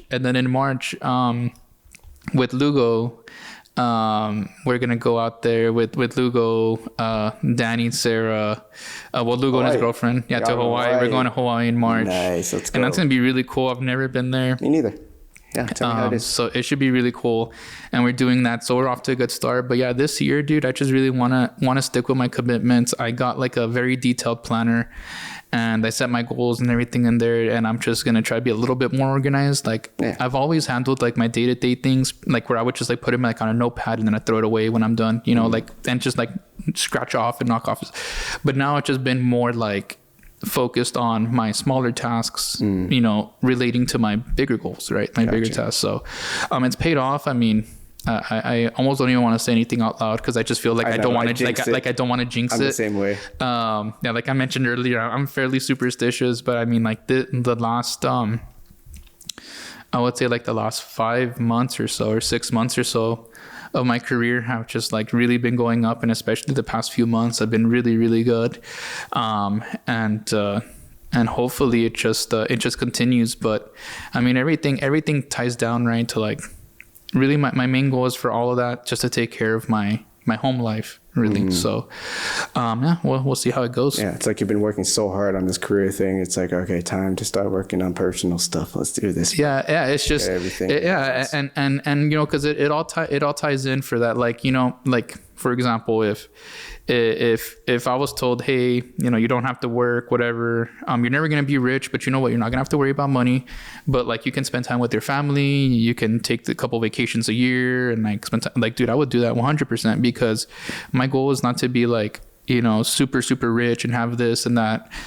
Like my goal is to just always be there, be able to provide for them and take care of them. And like, dude, if somebody told me right now, I was like, I'd take it, dude. I'll take it because that's my goal. My goal is not to like, be a super, super rich person. And like, I mean, if that were to happen, man, crazy. That'd be awesome, whatever. But that isn't really my goal. Yeah. That's not my ultimate goal in life because, because we're all gonna, well, if we're blessed enough, right, to get old and die of old age, no one's gonna think about how much fucking money they made. You know, no one's gonna think, man, I made so much money in this life. No, I'm gonna be thinking about the day my son was born. I'm gonna be thinking about the day I got married. I'm gonna be thinking about that vacation I took with them, and it was fun, and we did this. Those are the memories you're gonna be thinking about, and that's how people are gonna remember you too, right? Like, if my son ends up having kids and I have grandchildren and everything, my grandchildren are not going to think, oh, grandpa left me this, or grandpa left me millions of dollars. This and that. I mean, it would be nice. Yeah. But that's not, I mean, I would hope that's not the first thing they think about. They should think like, man, I remember when we went here, we did this. It's memories like that. Right. Yeah. So for me, I don't really give too much a shit about being super rich. I just care about the security that money provides. That's what it's about. The security that money provides so that I can truly do the things that make me happy. It was my friend's mom when I went to the high school. Not that I'm hitting on your mom or anything, dog. Miss Garcia. Remember Miss Garcia, the college counselor at Nikki Rowe? Oh, yeah. Yeah, it's my friend's mom, but, you know, she's the college counselor. I didn't find that out till later, but we were talking about money and, like, financial freedom and all that stuff. So the reason why money has such a negative stigma on it is because you're just like, you fall in love with money. That's the thing. That's the root of all evil there. Yeah. It's like falling in love with money opposed to utilizing it to support what you want to support. Exactly. You know, it's not like you need that many. Exactly. It's like you chase after the money and fuck everything else. Exactly. That's where money has that negative stigma and businessmen and all that stuff. Yep. But it's like, no, dude, if you utilize it correctly, then it's probably something you should definitely try to do. Yeah, and you can do a lot of good with money, dude. Like you know, if you have a lot of money, if you're like a rich person, like you can do a lot of good with it. But like how you said, you know, and like the Bible says, you know, money is the root of all evil, and in some people it'll show their true colors, and you know, it could put, what happens sometimes with certain people like that, they're a little bit weaker minded. They'll say, you know what, fuck my marriage, you know, I don't care about, or fuck my kids, I don't care about being a good dad, I don't care about being present, I want to do this, I want to do what I want, I'm just gonna 100% commit to like the pursuit of money. Right. And the way that I view money is not that way. I view money as a tool to get what I really want, which is just security and to spend time with my family and to free me up to do those things I want to do. Because I already have the big picture in my head. I already know and of course, right, it really works out that way, but I have an image of how I want my life to be. You know what I mean? And how I want to live my life. And that's it. And, you know, and if in the process it does turn out that does happen, and then it all power to me, right? Like even better, even better. More the merrier. It's cool. It will be sick. It'll be sick, right? Like you're not chasing it. But that is not my number one goal. That is not that's not what I care about. I do not care about, you know, being super rich and having all these houses and this and that. Nope. Yeah, whatever brings you joy. Again, joy is a GPS. And so, you know, like even like the previous job before I met my wife, and I was like, no, like, yeah, I could make better money leaving and being away. But for me, like, that's not more important than being present. Right. So I had to make it work and find something that I could be here and be present. It's important to me. Like, you know, if somebody told me I'll give you $1 million a year, but you're going to have to be gone 2 weeks out of the month from your family, I wouldn't do it. I wouldn't do it. I really wouldn't. And you know what? And that's, I kind of talked about marrying the right person earlier. If my wife was sitting here and you asked her, hey, Benny, well, he'll have to leave half of the month, 15 days a month, he has to leave and come back, but you're going to be making $1 million a year, but he has to do it for life. You can't just do it for 1 year. She'd say no. Yeah. She would say no. She'd say no. Yeah, because that's a lot of, you never know. You never know when life gets cut short. Yeah, dude, no matter how much money you have, you can't buy time, dude. Time is the most valuable asset that we have. It absolutely is, 100%. Yeah. Yes. Yeah. I mean, time is money, so I bought me a Rolex, you know, but have you ever heard, I'm just kidding. No, you ever heard that Wiz Khalifa song? No, dude. Actually, dude, I played a show with Wiz Khalifa. No way. Yeah, I played a show here in fucking NSN or something. Yeah, I was. We played a show with him, and we were back there. Fucking fire. What about Mac Miller when he was down here too? No. I played the one with Wiz Khalifa. There were some other big bands that played there. But yeah, I mean, we played the show, so we had backstage passes. We were back there. It was pretty cool. But he never came out of his tour bus. He had a badass tour bus, but he never came out. But just well, I don't want to throw anyone under the bus, but he never came out. But yeah, it was pretty cool. The show was badass. It was the Never Say Never festival or whatever. Yeah, dude, they don't years have ago. that anymore. No, they don't. That shit was so cool, bro. Yeah, it was badass. So many like up and coming artists like would go to that. Dude, I guess because there wasn't much of a market out here. That makes sense. But now it's starting to grow, so I don't see why not run it again. The music scene for sure. The music scene for sure down here is weird, but hopefully, like punk and hardcore, because my band was a hardcore band. It was a post-hardcore band. That scene kind of has like died down. It's weird. I don't know. Like I feel like there's not really like too much of a scene for it. Especially like one of the venues that we used to have like a lot of the shows at. We actually played the farewell show for that venue, the VFW that was there on Old 83. Yeah, I had a friend of mine who used to play there. On Old 83 and 2nd Street. That venue was badass, and it was like real like, dude, because have you ever been in that? When you walk in there, it's like I think like it kind of reminds me of like the opening scene from the School of Rock when you walk in and it's kind of like a little tunnel and you walk in and then it was like that. It was cool, dude, and it was real intimate. We threw some fucking badass shows there. Damn. Some badass shows, dude. Yeah, we played some like tour kickoff shows there. We played a couple of shows and others. We played probably the coolest venue we played at. It was this venue called like The Doors. I think it was called The Doors in Dallas. And that place was huge, and we opened that show because it was like a huge show of their band, like big bands and everything. But we played it was awesome, dude. It was so cool. It was so freaking badass. I bet you're gonna go home right now and start playing a new guitar. dude if we'll see if the baby lets me. Oh, that's true. Okay, so last thing, man, thank you again for being here, taking the time. Fuck, I don't even know how long this been. Like dude, two and a half hours. Fun. It doesn't feel like it's fun, right? It's fun, dude.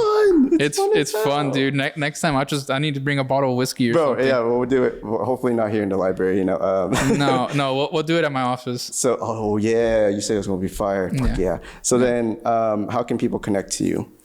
Yeah, so by far the easiest way to get a hold of me is just to send me a text or shoot me a phone call at my number, just 956-648-5905. Again, that's 956-648-5905. Sounded like you're leaving a voicemail. Bro, you know what? I did like a radio thing one time. Oh, no way. And I kind of saw like the guy kind of coached me up a little bit, stuck with me.